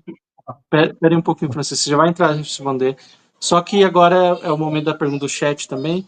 Gostaria de saber de você, Francisco, do porquê a proposta do DI não é válida em relação ao ajuste fino, né, o universo ordenado, em relação à origem da vida, também uma causa inteligente, beleza? Tá, então, sobre a DI e ajuste fino. Em primeiro lugar, os argumentos de DI, de ajuste fino, eu acho que os defensores do DI nunca se deram conta até hoje, mas eles se refutam um com o outro. Ou seja, ou você acredita em um ajustador fino, ou você acredita em um designer. Aos dois não dá. Por quê? Porque se você acredita que a vida foi finamente ajustada por um ajustador fino, suficientemente inteligente para ajustar todas as leis da natureza para que surgisse a vida, então o designer se torna desnecessário. Se você tem a necessidade de um designer extremamente inteligente que precisa lutar contra as constraints, que seria tipo as restrições, vamos dizer assim, da natureza, então você não teve um ajustador fino lá montante. Se você acredita que os dois são a mesma pessoa, então a mesma pessoa é totalmente câmera lenta. É uma pessoa que primeiro colocou as leis do universo de um jeito, mas depois se deu conta que não era tão bom assim, que criaram uns problemas, daí teve que fazer todo um design complexo para contornar esses problemas. Enfim, sobre limite de Borel. Você já jogou baralho? Se você já jogou baralho, isso já refuta totalmente essa ideia de limite de Borel, que um evento... Tá, qual a probabilidade de uma sequência de baralho? É 10 na menos, alguma coisa tipo 10 na menos 67, 68. Então já refuta essa ideia de 10 na menos 50. E você citou a falácia de Oyl, que é justamente um desses argumentos, é porque assim, eu vou explicar rapidinho para o público, que na verdade eu tinha preparado umas 2 apresentações, porque você me perguntou também porque eu não abordei dos outros argumentos daí, né? Eu tinha preparado 2 apresentações de 10 minutos, só que daí um era sobre ciência e outra era justamente sobre todos os argumentos daí. Então eu tinha detalhado todos, só que não deu tempo para apresentar, porque aí me foi falado que era só um bloco de 10 minutos, não era 2 blocos de 10 minutos. Mas enfim, respondendo rapidinho a falácia de Oyl, é uma daquelas falácias que eles têm um cálculo certo partindo de premissa errada. Então, se alguém acreditasse que uma célula surgiu pronta de uma sopa de aminoácidos, então realmente seria totalmente provável, só que ninguém acredita nisso. Beleza, Francisco. Passou um pouquinho de tempo, Luiz também vai poder passar um pouquinho de tempo. Deixa eu pegar aqui um superchat que mandaram. Espera aí, Luiz. Deixa eu ver o superchat. 2 minutos para responder, tá, Luiz? Existem estudos do DI sobre eras geológicas? Eu vejo que é até importante você comentar, Luiz, se faz parte do escopo do DI, essa questão das eras geológicas, terra jovem, etc. Darwin's Doubt. Darwin's Doubt é a dúvida, né, de Darwin, Dr. Meyer, né, Stephen Meyer. Stephen Meyer vai falar da explosão cambriana, e o pessoal acha que é só aquela. Tem várias outras explosões, a cambriana é uma das mais importantes, vai falar justamente das eras geológicas. No Brasil, você tem, por exemplo, o professor Célio, que o pessoal critica muito ele, mas eu não vejo o pessoal refutar as coisas que ele levanta. Então, assim, ele tá com um livro com 600, mais ou menos 600 páginas, só que ele está revisando, né? Vai sair uma nova edição, inclusive com 800, com vários revisores. Então é sim um material muito bacana, tá? Recomendo. E não apenas isso. O que eu gosto de colocar aqui? Quando o pessoal fala assim, existem estudos do DI. Gente, a ciência agora é time de futebol. Não estou criticando o César, tá? Mas assim, o pessoal tem essa tendência de pensar que, pô, agora é seleção, né? Seleção do darwinismo, seleção do DI. Cara, se eu tenho um artigo científico, ele é científico e a interpretação dos dados pode servir para o DI ou para qualquer outra teoria. Então, assim, eu tenho que ver a conclusão desses dados. A Mary Schweitzer, por exemplo, ela vai falar dos tecidos moles justamente criticando e puxando para o lado do darwinismo. E a DI nem entra nessa questão da ancestralidade comum, mas alguns TDIstas que são criacionistas usam para reforçar a DI num nível maior, né? No nível, por exemplo, de questionar a própria ancestralidade comum. Reconheço isso. Sim, só lembrando, o Francisco falou que tem algumas inconsistências com a ajuste fino. Em parte eu reconheço que a gente precisa alinhar algumas coisas. Por exemplo, o limite de Borel ele não é tão preciso. Haja verdade, né, dita. Mas não significa que ele é falho, né? Eu posso extrapolar, jogar 100, 300, ainda não chega aos 40 mil elevado lá da análise da panspermia. Então tem outras coisas aqui de pensar, mas artigo científico ele pode servir para ambos os lados. Beleza, agora nós vamos para uma questão aí de perguntas e respostas de novo, ok? Vai começar dessa vez o Luiz fazendo a pergunta. Aí depois desse bloco de perguntas e respostas, eu vou deixar vocês conversarem 15 minutos de bate-papo aberto, aí poderá perguntar, um interromper o outro, claro, no âmbito do respeito, da educação. Beleza? Luiz, 2 minutos, faça a pergunta. A gente sabe, Francisco, que uma das coisas essenciais para nós sabermos se uma hipótese científica ou teoria, como queira chamar, é relevante, se aproxima da verdade, ela tem algumas características, não sei se você conhece ela. Por exemplo, se essa hipótese ela é explicativa, quando a gente está falando da hipótese explicativa, fértil. A minha pergunta para você é muito simples. A TDI é uma hipótese fértil? Se sim, se não, por quê? O que é uma hipótese fértil e a TDI é uma hipótese fértil? Bom, boa pergunta. Então, qual o problema do DI como hipótese explicativa? E o problema é que, como eu falei lá no início, a partir da hipótese, você precisa não basta fazer uma inferência a partir dos dados e produzir uma hipótese. Aquela hipótese, ela precisa a partir daquela hipótese, você precisa derivar o que é chamado de test implication, ou seja, todo um conjunto de evidência que você espera achar caso aquela hipótese seja correta. E você precisa também testar aquela hipótese. Então, existem hipóteses que elas só aparentam ser explicativa porque elas explicam tudo. Porém, ao mesmo tempo, elas são tão explicativas que qualquer evidência, o contrário de qualquer evidência, se encaixa. Então, no meu entendimento, o DI é uma hipótese desse tipo. Como, por exemplo, sei lá, uma hipótese de simulação. Você pode dizer, por que a grama está verde? Ah, porque o design inteligente decidiu que a grama ia estar verde. Se a grama fosse roxa, você poderia dizer, porque o design inteligente decidiu que a grama está roxa. E, do mesmo tempo, sei lá, hipótese da simulação é totalmente não testável e não faciável justamente por causa disso, porque ela pode explicar qualquer tipo de evidência e o contrário de qualquer tipo de evidência, entende? Ok, 5 minutos, Luiz, fica à vontade. Tá, dos meus 5 eu quero dar 30 segundos de novo para o Francisco, por favor. Não ficou claro, sério, Francisco, então eu vou dar de novo, 30 segundos para você, se você quiser pode usar. O que é uma hipótese fértil? Uma hipótese fértil no entendimento de qual autor. Porque assim, eu vou explicar rapidinho. Porque você partiu com a sua explicação com toda uma série de conceitos, só que dependendo de qual autor que você está citando de filosofia da ciência, o mesmo termo pode dizer uma coisa diferente. Então por exemplo, eu trouxe a fonte lá, tipo, o autor que eu estou me respaldando, eu disse, segundo o autor tal, ele define isso como, entende? Porque, assim, você está se respaldando com essa hipótese de fértil em qual autor, por exemplo? Ok, vamos lá. Por exemplo, gente, ficou óbvio aí que ele realmente não soube definir o que é fértil. Ok, não é trivial. Peraí. É que assim, se você pegar a história da filosofia, o mesmo conceito, ele pode significar coisa completamente diferente. Pausei o tempo dele aqui. Ele te passou do tempo para dele. explicar agora. Pode usar o tempo dele depois, tá? Tá. É o seguinte, a hipótese fértil é um conceito básico na primeira aula de filosofia da ciência. Por exemplo, o Dr. Juan, que ele faz parte da TDI, ele é um dos caras que, nos escritos dele, nas aulas dele, é a primeira coisa que a gente conversa. E eu sei que você conhece a linha teórica porque você falou de hipótese preditiva lá atrás. Você falou da hipótese preditiva e não falou da fértil. Isso, para mim, só demonstra realmente como a gente precisa orientar as pessoas dentro da filosofia da ciência para não questionar daí do jeito que não deve. Então, vamos lá. Hipótese fértil é uma hipótese capaz de explicar fenômenos para os quais ela não foi criada.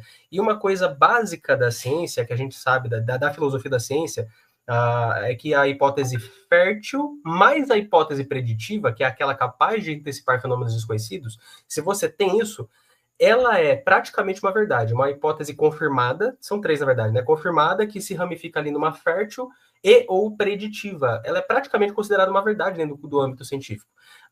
E sim, a DI ela é preditiva e ela é fértil.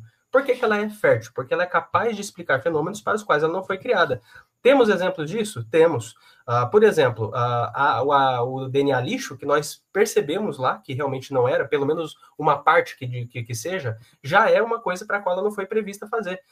Fenômenos de convergência a nível fenotípico também é uma evidência de hipótese fértil. Outra coisa, a descontinuidade do registro fóssil do Stephen Meyer, que eu acabei de citar, lá da explosão cambriana, é outra evidência de uma hipótese fértil. Então, sim, ela é muito forte nesse sentido. Ela é preditiva? Eu diria, sim, que ela poderia não ser, porque ela não está tão preocupada com o mecanismo de Darwin. O mecanismo, na verdade, que levou a evolução ou qualquer outra coisa, ou que criou simplesmente desde o início os seres. Mas olha só que interessante. O darwinismo, ele coloca como se fosse preditivo, como se isso fosse um mérito. Só que as predições que ele dá estão com base no mecanismo que está furado. A mutação mais a seleção natural, elas comprovadamente são deletérias. Mas existe mutação benéfica. Sim, mutação benéfica a curto prazo. A longo prazo ela é deletéria. Nós temos evidência científica disso. As próprias bactérias E. coli e muitos outros elementos, o próprio urso polar e outras pesquisas mostram isso, que a mutação ela é benéfica a curto prazo, só que ela fere lá na frente, seguindo o princípio da entropia e da segunda lei da termodinâmica, que é a base de qualquer coisa que nós vivemos aí no universo. Ela simplesmente segue isso também. Ela cada vez mais está saindo do organizado para o desorganizado, que é outra coisa que o pessoal questiona, né? Não, que a entropia não tem nada a ver com organização, né? E aí a hipótese preditiva se aplica ao DI? Sim, também. Por exemplo, a anteevidência, ela não é tão forte, porque ela nem se propõe a pensar nessas coisas, mas ela faz predições. O próprio Marcus Eberlin, que levantou primeiro essa questão da anteevidência, não era algo que ela nasceu para ser. Mas, cara, se existe um design, vai ter anteevidência. Aí a gente vai analisar os elementos físicos e realmente tem orgânicos e realmente tem anteevidência o tempo todo. Eu recomendo, Francisco, que você assista uma palestra lá do Congresso da TDI, eu estava presente nele, de um doutor, né? Ele dá aula da área de medicina falando sobre a gravidez. E, cara, não tem como você dizer que aquilo foi processo aleatório. Você tem vários e vários elementos de anteevidência sobrepostos, camadas e camadas de anteevidência. Então, sim, Beleza, Luiz. é muito forte, preditivo e fértil. Francisco, sua pergunta agora. Desculpa ter interrompido antes, mas a questão é o seguinte, é porque eu entendo, pelo jeito que você fala, que o seu entendimento é que existe uma filosofia da ciência. E os conceitos que você aprendeu lá no slide, lá do curso da TI, não sei de quem, lá do Dr. Juan, que você citou, né? Básico. Pois é, mas assim, não existe uma... Você definir de Rumpel, que é uma ciência experimental e não experimental, é um conceito básico, embora existam outros paradigmas, inclusive, né? Sim, mas você falou segundo Rumpel. Não, pode deixar, ele falou uma coisa que tinha a ver. Enfim, a questão é a seguinte, não existe uma filosofia da ciência, existem ideias defendidas por vários autores da filosofia da ciência que às vezes discordam entre eles. Então, você não pode, por exemplo, sei lá, você viu o slide do Dr. Juan que definiu a hipótese fértil como alguma coisa. Mas aquilo não é, sei lá, toda a filosofia da ciência, você entende? Você tem que saber dizer, não, segundo o Dr. Juan da TDI, hipótese fértil é isso, isso, isso. A partir disso, você constrói o raciocínio. Porque, justamente como eu fiz, eu citei lá os autores, e você tem que ser capaz de ir lá nos autores, entende? De novo, você citou DNA lixo, e eu fiz uma pergunta para você no começo. Como você explica o C-Value Paradox à luz dessa ideia que você tem de que não existe DNA lixo? Levando em conta que o C-Value Paradox é algo que é previsto pela genética de populações e, em específico, pela teoria neutra da evolução molecular e pelo mecanismo com o qual surgem novos genes. Você falou que as mutações são todas deletérias. Na verdade, não. A maioria das mutações são neutras. E a gente sabe isso desde o final dos anos 60. Se você discorda, refuta os artigos do Kimura, com todas as equaçõezinhas lá. E você falou que o DNA se degrada por causa da entropia, então eu queria perguntar se você sabe a definição de entropia, porque a gente sabe que tem um doutor em sociologia, ciência da religião, no design inteligente, que não soube definir o que é entropia até hoje. Ok, Luiz, 5 minutos, fica à vontade. Pode ir. Vamos começar de trás para frente. O que é entropia? Ela está tanto dentro da termodinâmica, como na teoria da informação, como na própria matemática, na teoria da probabilidade. E, essencialmente, é isso. Ela sai do organizado para o desorganizado, de forma geral. Esse é o grosso modo para as pessoas entenderem. Por exemplo, dentro da teoria da informação, a entropia é a medida da incerteza ou imprevisibilidade associada ao conjunto de possíveis mensagens ou eventos.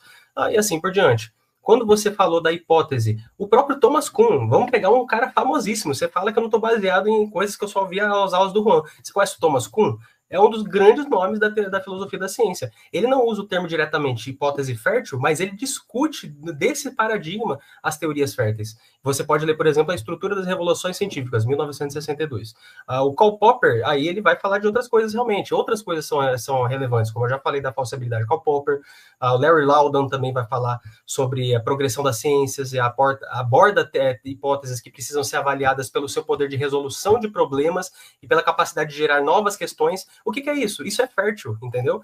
Isso é fértil. E aí você colocou uma equação da termodinâmica, eu sei, mas isso aí, não, o que refutou a minha própria definição que eu acabei de colocar de termodinâmica? Né? Então, nada. Né? E aí a gente fala sobre... qual foi a outra pergunta mesmo que ele tinha colocado? Para lembrar aqui, foi preditiva, a questão do fértil... Pode perguntar de novo, Francisco, não estou lembrado. Do C-Value Paradox. Sim, mais uma vez, eu não vou cair na falácia de... o Giovanni está aí no chat. O Giovanni sabe porque eu já debati com ele no chat também. Giovanni, Francesco, qualquer outro. A gente não está dentro do nível da DI. A gente não está questionando ancestralidade comum. E aí vocês pegam elementos que tentam conectar a ancestralidade comum, ou mesmo colocar evidências de que algo aconteceu sem explicar como algo aconteceu de fato.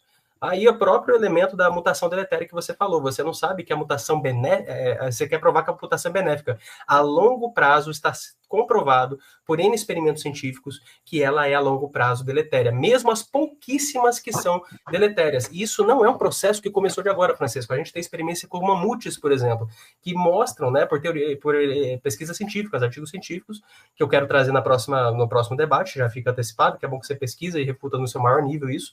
Vou trazer a dos mamutes, inclusive, que mostram que os processos darwinianos ou neodarwinianos não explicam o que está ocorrendo na natureza, seja por ancestralidade comum ou não. Então, quando a gente cai nesse tipo de afirmação, faria sentido a gente discutir isso a nível do criacionismo. A nível do criacionismo científico, por exemplo, ou bíblico. Mas como a gente está falando de DI, eu quero deixar muito clara essa linha para as pessoas, né? Deixar muito clara que isso não refuta a TDI em momento algum, tá? E mesmo na própria criacionismo científico. Se eu fosse responder aqui, eu diria que tem uma péssima filosofia eivada. Isso está eivado de má filosofia dentro dos dados. O problema não são os dados. O problema é confundir a ciência com os cientistas. Os dados com as interpretações dos dados. E aí a gente consegue perceber que muitos artigos científicos, o pessoal critica muito, onde está o artigo científico da DI? Gente, os próprios artigos que neodarwinistas levantam, que ateus levantam, ateus também, né? Embora isso não é nenhuma posição científica, eles levantam coisas que são úteis para nós. Então faz parte de nós, faz parte das nossas conclusões. Aí, por isso que é uma falácia per se dizer que não temos artigos científicos, por exemplo.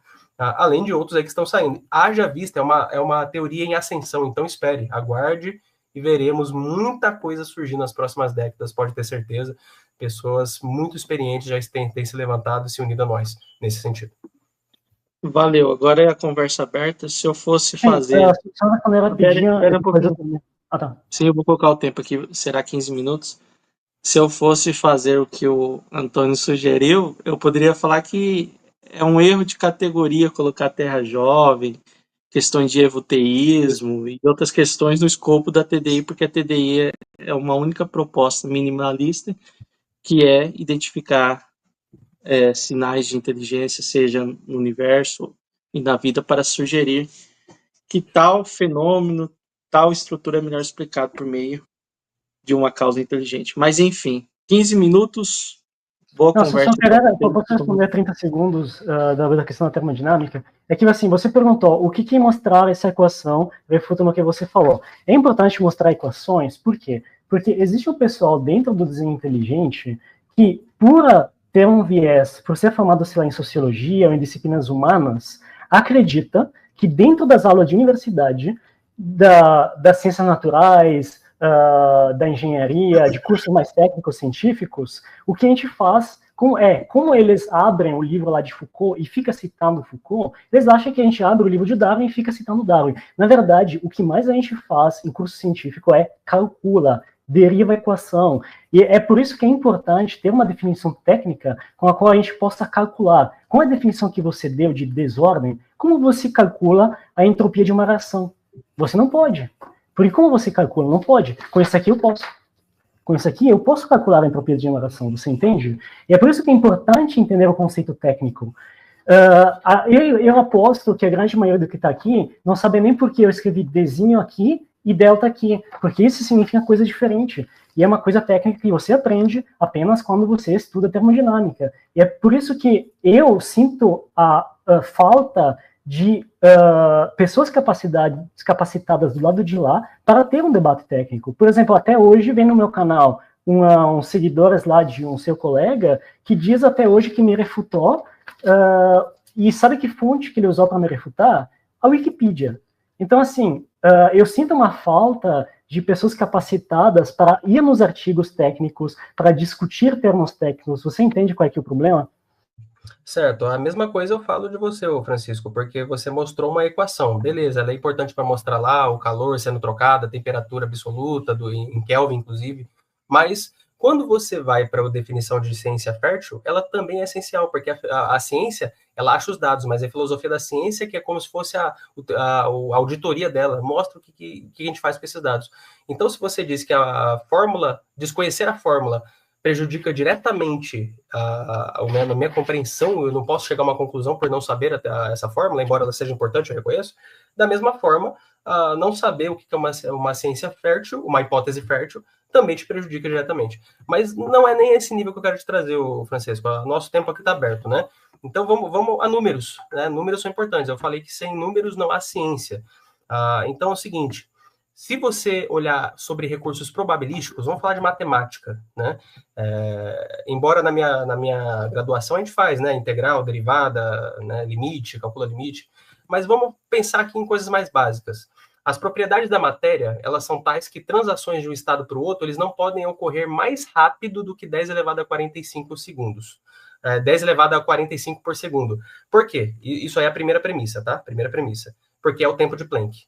O universo, ele é 1 bilhão de vezes mais recente do que 10 elevado a 25, admitindo-se que ele tem até 20 bilhões de anos. Estamos dando ainda uma colher de chá. Ok. Dentro desse contexto, então, o número total de eventos especificados através da história cósmica não pode exceder, a gente sabe disso também, o 10 elevado a 80, vezes 10 elevado a 45, vezes 10 elevado a 25. Horas, quando o Amy Borel, que a gente falou agora há pouco dele, fala de 10 elevado a 50, você já calculou quanto dá pelo limite de Planck? Imagina, as reações químicas, Francisco, acontecerem no limite de Planck. Mesmo com o tempo delas, é o melhor possível que a gente pode dar para o acaso. É o melhor possível que a gente pode dar para a evolução. Dentro do limite de Planck, você sabe quem que é Planck? Já estudou sobre Planck? Dentro do limite de Planck, qualquer reação química ainda não daria tempo para fazer o que a casualidade faz com a biologia. Como que você explica isso?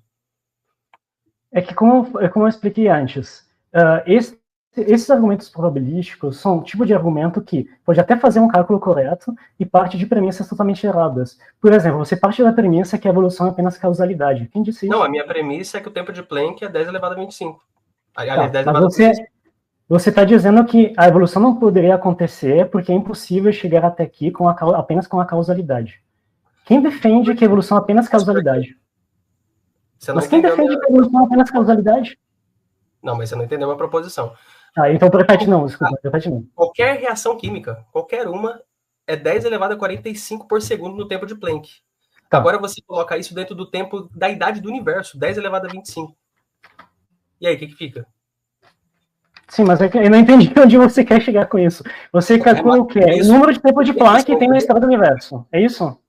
Não, assim, se qualquer especificação de um evento ocorrendo no universo, Francisco, físico, ele requer pelo menos uma partícula elementar para especificar, e essa especificação não pode ser gerada mais rapidamente que o tempo de Planck, não pode ser, isso é óbvio, tá? Isso aí é fato, é ciência. Tá, então você calcula o número de eventos que podem acontecer desde o começo do universo, é isso?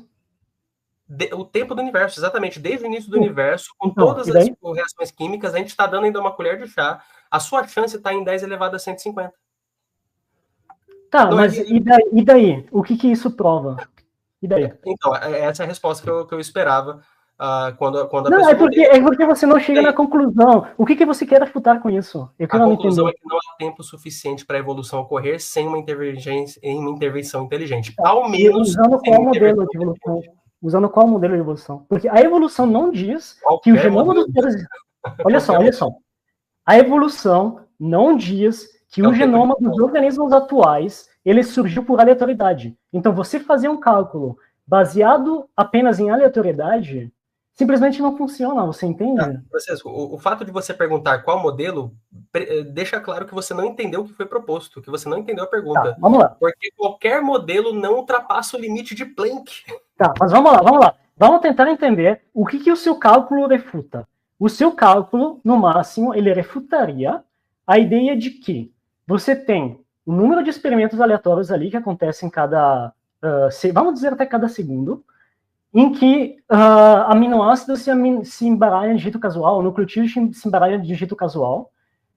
E daí, no final, se você espera um tempo suficiente, que é aquele teorema lá dos macacos, aí surge uma célula moderna. Isso você pode refutar. Ninguém afirma que a evolução aconteceu assim. Você entende? Ninguém afirma que a evolução aconteceu assim. Não, mas eu também não estou afirmando isso. Eu não estou nem falando do Luca aqui, nem de nada. O que eu estou dizendo é que, mais uma vez, você não entendeu. Assim como qualquer evento especificado, ele vai ter probabilidade menor que 1 em 10 elevado a 50, por exemplo, que é o que a gente está calculando aqui, ele vai ficar improvável, ele vai ficar impossível até todos os recursos probabilísticos concebíveis no universo visível terem sido fatorados. Você não tem tempo para nenhum recurso probabilístico dentro do tempo de Planck ocorrendo. Então, sim, assim, mas o que eu estou explicando é que você está refutando um espantalho. Ninguém acredita que o genoma surgiu aleatoriamente. Você entende? Ninguém. Literalmente ninguém acredita. Você está dizendo que o genoma surgiu por inteligência? As únicas duas possibilidades são aleatoriedade e inteligência. Agora eu quero essa frase aqui. Não surgiu aleatoriamente. Qual que são as outras possibilidades, então? Então, o que eu estou tentando explicar para você é o seguinte. Se algum defensor da evolução defendesse que existe, desde o começo do universo, existem lá experimentos em que nucleotídeos vão se combinar aleatoriamente. E daí, em um certo momento, surge uma célula pronta, aí sim, o seu argumento refutaria essa ideia. Ninguém acredita nisso. Literalmente, ninguém. Ninguém que eu conheço acredita nisso. Tá, repita aí a sua premissa. Então, não surgiu por aleatoriedade. Não surgiu totalmente por aleatoriedade. Existe um elemento de aleatoriedade, mas não surgiu totalmente por aleatoriedade. E o outro elemento é o quê? Existe também uma coisa na evolução. Existe também um elemento na evolução que é chamado de contingência, porque justamente porque os seres vivos têm uma história evolutiva, eles vão gravando informações sobre as condições nas quais as condições de pressão seletiva de seus ancestrais. Então, a evolução não é totalmente aleatória. Então, se não é aleatoriedade, a evolução é contingente. As mutações são aleatórias, no sentido que as mutações são aleatórias. Mas o problema é que a evolução não funciona apenas por mutações aleatórias. Você entende? Sim, então, existe seleção natural, existe a própria despertar de genes, né? Genes que existem lá já. Então você tem dentro da própria ciência, né? Não é só mutação, realmente. Você tem, dependendo do comportamento de um ser vivo, você suscita ali espaços genéticos que estavam dormidos, né? Literalmente. Realmente, é isso aí. Mas em qual deles supera esse número que eu te passei? Eu acho que você não entendeu ainda o cálculo, é por isso. Vamos lá. Então, se você quiser, eu posso até lhe mostrar um artigo, é que eu teria que achar aqui, depois eu vejo se eu acho, que mostra o seguinte, que embora o espaço das possibilidades, o espaço matemático das possibilidades das sequências de nucleotídeos, das sequências de aminoácidos, seja astronômico, então a vida nunca teria a possibilidade de explorar esse espaço. O espaço fenotípico, ele é muito mais limitado, porque muitas sequências do espaço dos nucleotídeos, por exemplo, elas vão mapar, como se fosse uma função, elas vão mapar para o mesmo fenotipo. Então, você está partindo, na verdade, de dois pressupostos errados. Um pressuposto é de que a evolução seja apenas aleatoriedade, então surgiu aleatoriamente ali de uma sopra primordial, e de que exista uma sequência específica na qual tem que chegar no final. Na verdade, existe uma quantidade muito grande de sequências que funciona, você entende? Então, você não está... Entendo, sou da área. Oi? Entendo, sou da área, informática.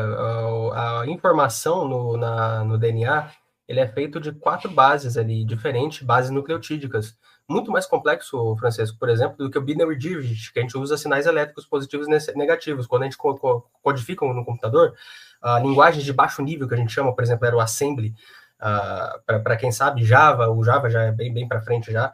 Cara, você tem que manjar muito. Hoje em dia, você tem frameworks, por exemplo, fazendo Angular, React, Node, back-end, front-end.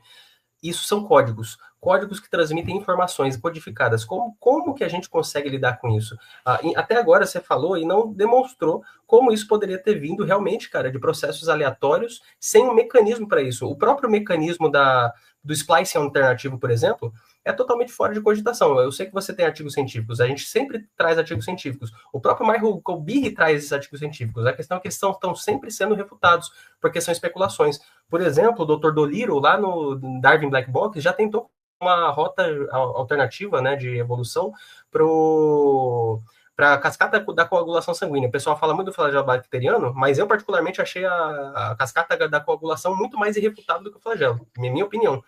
O cara mais renomado até hoje, até quando ele chegou no livro A Involução mais recente, ninguém tem uma rota alternativa de fato evolutiva para isso, pelo mecanismo de Darwin, não, entende? Você pode pegar e falar, não, mas tem um precursor do flagelo bacteriano, tá, mas em que isso liga o mecanismo? Em nada, entende? Então, assim, Tá. Mas aí eu volto naquela pergunta, de novo, se não é aleatoriedade, é o quê? Defina a palavra. Não é aleatoriedade, é o quê? Em uma palavra. Eu já lhe expliquei que a mutação é aleatória, mas existe também um filtro sobre essa mutação, e também existe uma premissa errada que você acha que tem que chegar em uma sequência específica. Então, realmente, se você calcula o espaço de possibilidades, por exemplo, de uma proteína de 100 aminoácidos, de um gene que codifica uma proteína de 100 aminoácidos, o espaço de possibilidade é astronômico. Só que você não precisa, não tem que apenas calcular o espaço das possibilidades, porque não existe apenas uma possibilidade que funciona, você entende? Mas o mecanismo não faz elas funcionarem. O mecanismo é aleatório de tal forma que... Que mecanismo? Quando você pega a informação do DNA, vamos dizer que já chegou no nível, a evolução criou a vida, né? A biogênese não é verdade, teve a biopoese, ocorreu, chegou na célula, saiu do eucarionte, foi para o procarionte. Ainda assim, se você olhar só o código genético, eu estou falando disso porque eu estou mais familiarizado com essa questão de código, né?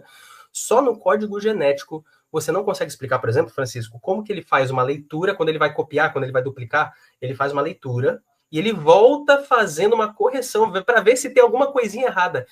Por mais que você até explicasse, não explica a evolução disso aqui, o RNA que surgiu do DNA e tal, não explica.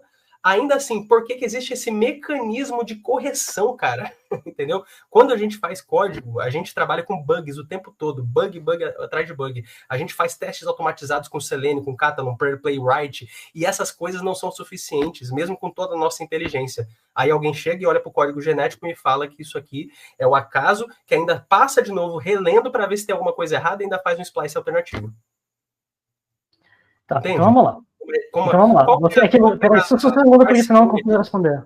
Só um segundo, porque você botou muita carne na fogueira, né? Então você falou do flagelo, você falou da cascata de coagulação, e você falou mais de... O movimento dos cílios, por exemplo, né? Então, vamos lá.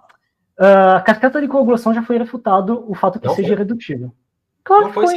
Você nem leu a evolução de Darwin. Vamos lá. Qual a definição de complexidade irredutível? Primeiro assim, como você pode dizer que foi refutado o que Birri falou se você não leu o que Birri falou? Você acabou de confessar que não leu a Evolução de Darwin, e lá ele refuta todos os argumentos. Eu falei que não li de cabo a rabo, eu li apenas as partes que me serviam para montar a apresentação. Mas vamos lá. Mas a parte em que ele define complexidade irredutível, eu li. Qual a definição de complexidade irredutível? A definição. É o arranjo intencional das partes. Esse é o design inteligente, é o arranjo intencional das partes. E a complexidade irredutível, o pessoal ainda joga um pouquinho de espantalho, que acha que se eu tirar uma parte, e ele Não, deixa de funcionar... eu tô pedindo a definição do bi. Definição do bi. Qual a definição do bi? Isso, primeiro, DI, não é essa. das partes. Segundo, não é essa. Não é essa. Ué, eu sei que eu copiei e colei na minha apresentação. Eu tô respondendo, você não tá deixando responder.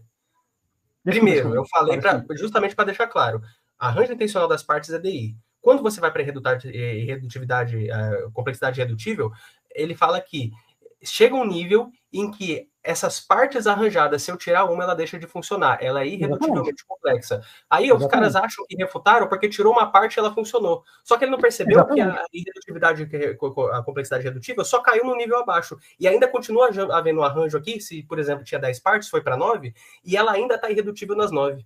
E esse é o tipo Mas aí você tornou a complexidade redutível não faceável. Porque você está dizendo... Não, porque você acabou de dizer que foi falseada, mas foi para o nível abaixo. Você entende? De um sistema... Não, você refutou o primeiro nível, mas aí você tem um outro nível calma. Olha só, vamos mostrar a definição do bi. Vamos lá, vamos lá. Aqui, ó. Aqui. Essa representação eu copiei diretamente lá do bi. A system which is composed of several interacting parts, where the removal of any one of the parts causes the system to cease functioning. Ou seja, segundo o bi, se você remover apenas uma parte e deixar de funcionar a complexidade redutiva. Você está me dizendo que se eu remover uma parte, aí ainda assim não falseia, porque as outras partes ainda se tornam complexamente redutíveis. Não, você está entendendo o que eu estou dizendo. Não, se você segue esse raciocínio até o limite, você chega a tirar todas as partes, porque vamos supor que tenha 5 partes. Aí eu tiro uma parte e funciona. Aí você diz, não, mas aí as 4 são irredutíveis. Aí você tira uma, aí você basicamente, entende? Sim, mas você que não entendeu o argumento dele, mais uma vez, porque você não leu o livro dele, você tirou um recorte da fala dele sem todo o contexto dele. Ele cita esse exemplo. Lá no livro da Involução de Darwin, ele cita esse exemplo, onde alguns caras tiraram uma parte e o negócio ainda funcionou. Realmente, você refutou uma camada, só que ela nasce numa outra camada, porque para ela ser realmente falseada, você tem que mostrar que nenhuma das partes vão funcionar de fato, entendeu? Então, tipo assim, eu tenho que chegar no nível onde eu não descubro uma nova complexidade redutível. Você refutou uma camada... A definição de bi é se tirar apenas uma e não funcionar complexamente redutível. Mais uma vez, gente, vocês viram que o Francisco não está preocupado, me parece, com o argumento em si, sim com refutar birre, porque o argumento em si continua valiosíssimo. Digamos que existe um flagelo bacteriano, e eu provo que a caldinha dele lá, tipo assim, a caldinha dele lá na engrenagem A poderia ter sido tirada, ele funcionaria. Ele prova, o Michael Birre prova, ele fala isso no livro A Evolução de Darwin, eu sei que você não leu, que o que aconteceu ali foi uma degeneração.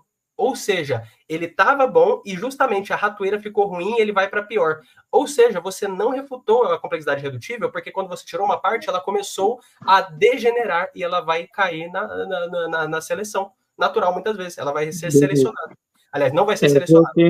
Deu tempo de conversa livre, mas o Francisco pode responder e depois nós vamos para as considerações finais. Eu trouxe um artigo aqui sobre o flagelo, não sei se dá para ver. E eu já prevejo que ele vai fazer justamente isso, esse espantalho que o Birre já refutou no livro dele.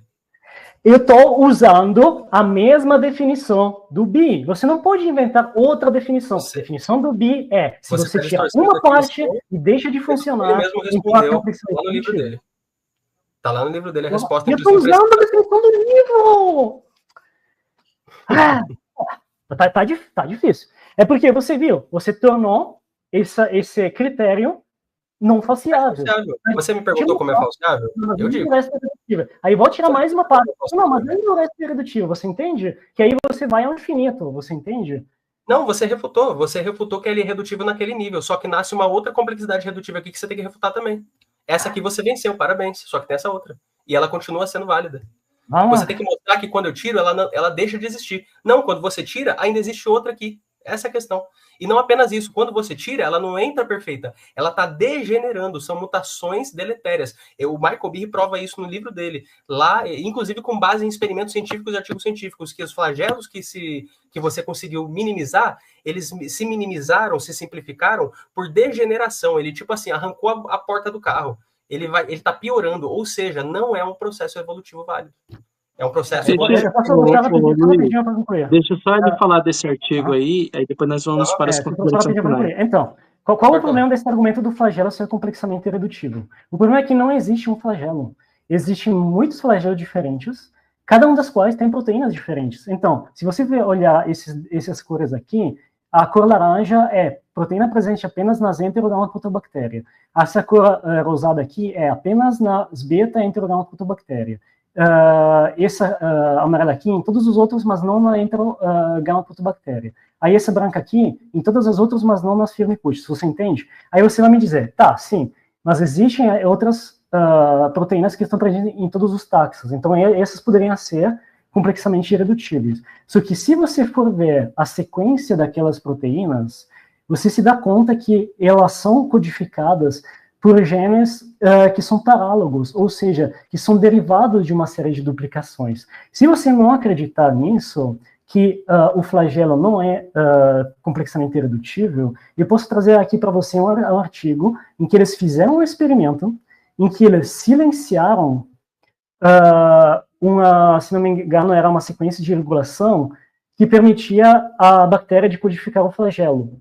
E eles puseram essas bactérias em uma pressão seletiva, em apenas 96 horas, as bactérias evoluíram novamente o flagelo. Então, existe experimento de laboratório mostrando que o flagelo não é complexamente irredutível.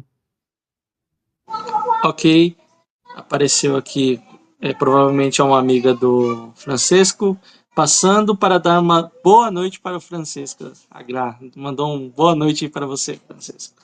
Valeu aí, Gra. Boa noite. Só ler uma citação, não vou nem argumentar, só ler uma citação do Birri, tá? Ó, é justamente o que eu disse, ó. Em vez de uma estrutura complexa que evoluiu, o flagelo bacteriano simplificado em algumas espécies de bactérias pode ser visto como uma degeneração de um sistema mais complexo e não uma melhoria, uma nova adaptação evolutiva. A Darwin Black Box, inclusive, estava lá em 1996 já, não é nem no livro mais recente onde ele explica melhor. Beleza. Nós teremos, pessoal, o debate sobre os dois, tanto o Francesco e o Luiz estarão debatendo, sobre a origem da vida. Design inteligente ou biopoiese, né? Os dois estarão conversando. Viu, Jorge? Porém, se você quiser dar um pouquinho mais de tempo para o Francesco, não sei se eu tomei muito tempo dele lá, né? Se então, mais, tá? Eu queria falar o seguinte, né? Mas esse debate de hoje vai ser quase 2 horas de live já. Vai terminar por aqui. É melhor fechar para estar com um pouco de fome também. Não, e também no próximo debate, como o Francesco ele começou, eu vou colocar ele para terminar, deixa eu ficar com a última fala nesse debate. Aí no próximo debate, Luiz, você começa e termina, tá bom? No debate sobre a origem da vida, você vai começar e vai terminar. Então, quem vai ficar por último com a fala vai ser o Francesco nesse debate. Então, Luiz, 5 minutos, ok? Fica à vontade, suas considerações finais. Ok, não pretendo levar muito tempo aqui, mas é isso aí. Obrigado, Francisco, pela conversa. Espero que tenha apreciado. Eu apreciei, acho que foi uma conversa respeitosa, né? E eu gosto quando é assim, quando não é aquela troca de farpas, e acho que quem ganha realmente é o ouvinte. E para mim, gente, isso aqui só prova que o design a TDI é uma teoria válida e relevante. Nós estamos debatendo ela, né? É isso que tem que acontecer na academia. Eu acho que, o Francisco, tipo assim, ó, Terra Jovem, a gente está num outro nível que talvez a gente precise de mais evidências. Eu gosto dela e defendo ela, mas a TDI ela tá bem mais avançada nesse sentido. Outra coisa que eu vejo também é que, por exemplo, a Terra plana, é óbvio que não é ciência, e nem por isso eu discuto. Eu não debato com ninguém sobre Terra plana, eu já sei que ela não é plana, né? O fato de nós estarmos debatendo tão ferrenhamente ela, para mim, é uma das evidências que ela realmente está se tornando relevante na academia. Porque a gente vê debates a níveis acadêmicos mesmo, né? O próprio Michael Behe, desde a década de 90, já vem colocando isso, e entra no site, gente, entra no site dele, tá lá no próprio Discovery Institute, e tem um site específico lá onde ele vai colocando as respostas a cada argumento que os acadêmicos já levantaram em artigos recentes. E o argumento dele continua muito relevante. O que eu acho que a gente precisa é realmente tirar alguns espantalhos, entender o que é a filosofia da ciência, o que ela se propõe a fazer, e reconhecer que é uma discussão válida. Ainda que você acredite que ela é falsa, que ela não é verdade, que ela não ocorreu, mas deixa ela disputar com outras teorias, Francisco. Tem tantas outras teorias científicas ocorrendo aí que a gente discorda, tanto eu como você. Eu falei, tem várias teorias aí tentando se opor ao neodarwinismo, por exemplo. Mas a gente pode colocar dentro da mesa, né? Colocar na mesa isso. Questionar dentro do ambiente acadêmico. Eu acho que isso precisa acontecer, e principalmente com acadêmicos, né? Gente especializada na área, doutores. Eu estou na minha área de sistemas de informação e tento contribuir dentro daquilo que é relevante, daquilo que eu me sinto mais à vontade, mas tem muita gente relevante para falar sobre isso. E concordo que a gente ainda verá muita coisa progredindo. Tem coisas que o pessoal critica, a DI não chegou nesse nível aqui. Cara, espere, porque se ela é uma teoria relevante, eu aposto que ela tem crescido cada vez mais, vai alcançar muita gente, e eu acredito que essa discussão, ela, no final das contas, vai ser melhor. É para o bem da ciência. E vamos deixar a ciência falar, não os cientistas. Os dados falarem, não a interpretação dos dados. E um dos grandes erros, eu vejo isso, por exemplo, em livros do Dr. William Lane Craig, quando refuta o Stephen Hawking.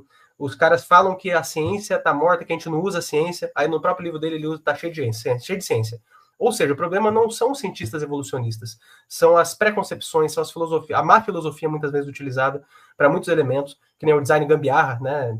Já desafiei ele para um debate, inclusive, espero fazê-lo recentemente, nos próximos tempos, o biólogo Henrique, e a gente vê que realmente tem muito espantalho, precisamos melhorar nisso. Gente, muito obrigado pela oportunidade, um abraço a todos e aguardamos o próximo debate, aí sim vamos falar de evidência, aí vamos colocar coisas em detalhes aqui, a ideia foi dar uma introdução geral sobre a história da TDI, sobre pesquisas gerais, mas vamos no específico no próximo debate, será um prazer. Um abraço a todos.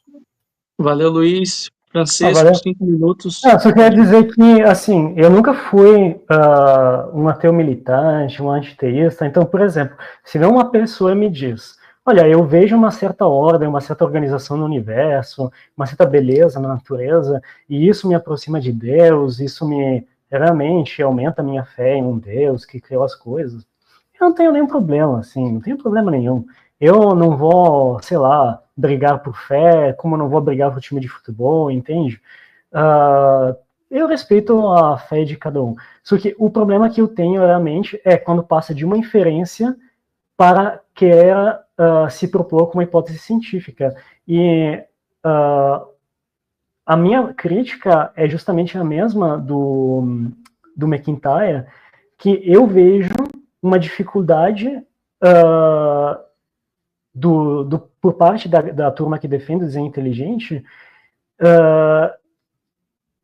em justamente como a gente estava discutindo, em aceitar uma falseabilidade das ideias que propõe. Então, toda vez que alguém mostra um exemplo que está falseando, aí, na verdade, aquela ideia é blindada. Não, mas é que isso aí, tipo, eu falseou isso aqui, mas às vezes você tem que falsear isso aqui, entende? Então, assim, esse é o meu único problema. Como uma inferência filosófica, eu não tenho problema nenhum. É só isso. Valeu, Francisco. A grade te elogiou, disse muito bem, Francisco. Parabéns. É alguém aí que gosta de ouvir o Francisco. Valeu aí pelo apoio ao canal, Gra. Galera, nós ficaremos por aqui. Teremos o próximo debate entre o Luiz e o Francisco sobre a origem da vida. Design inteligente versus biopoiese. Vai ser um debate bacana, hein? Vai ser bem interessante. Parabéns aos dois debatedores. Eu vejo que foi uma conversa bacana, foi respeitosa. E, como eu sempre falo no final, foi colocadas as propostas, ideias sobre a mesa. Você que está assistindo, escolha a posição mais coerente acerca do assunto, beleza? O tema é: o design inteligente é ciência? Luiz defendeu que sim e o Francisco propôs que não. Beleza? Abraço a todos. Fiquem na paz. Até a próxima live. Tchau, tchau.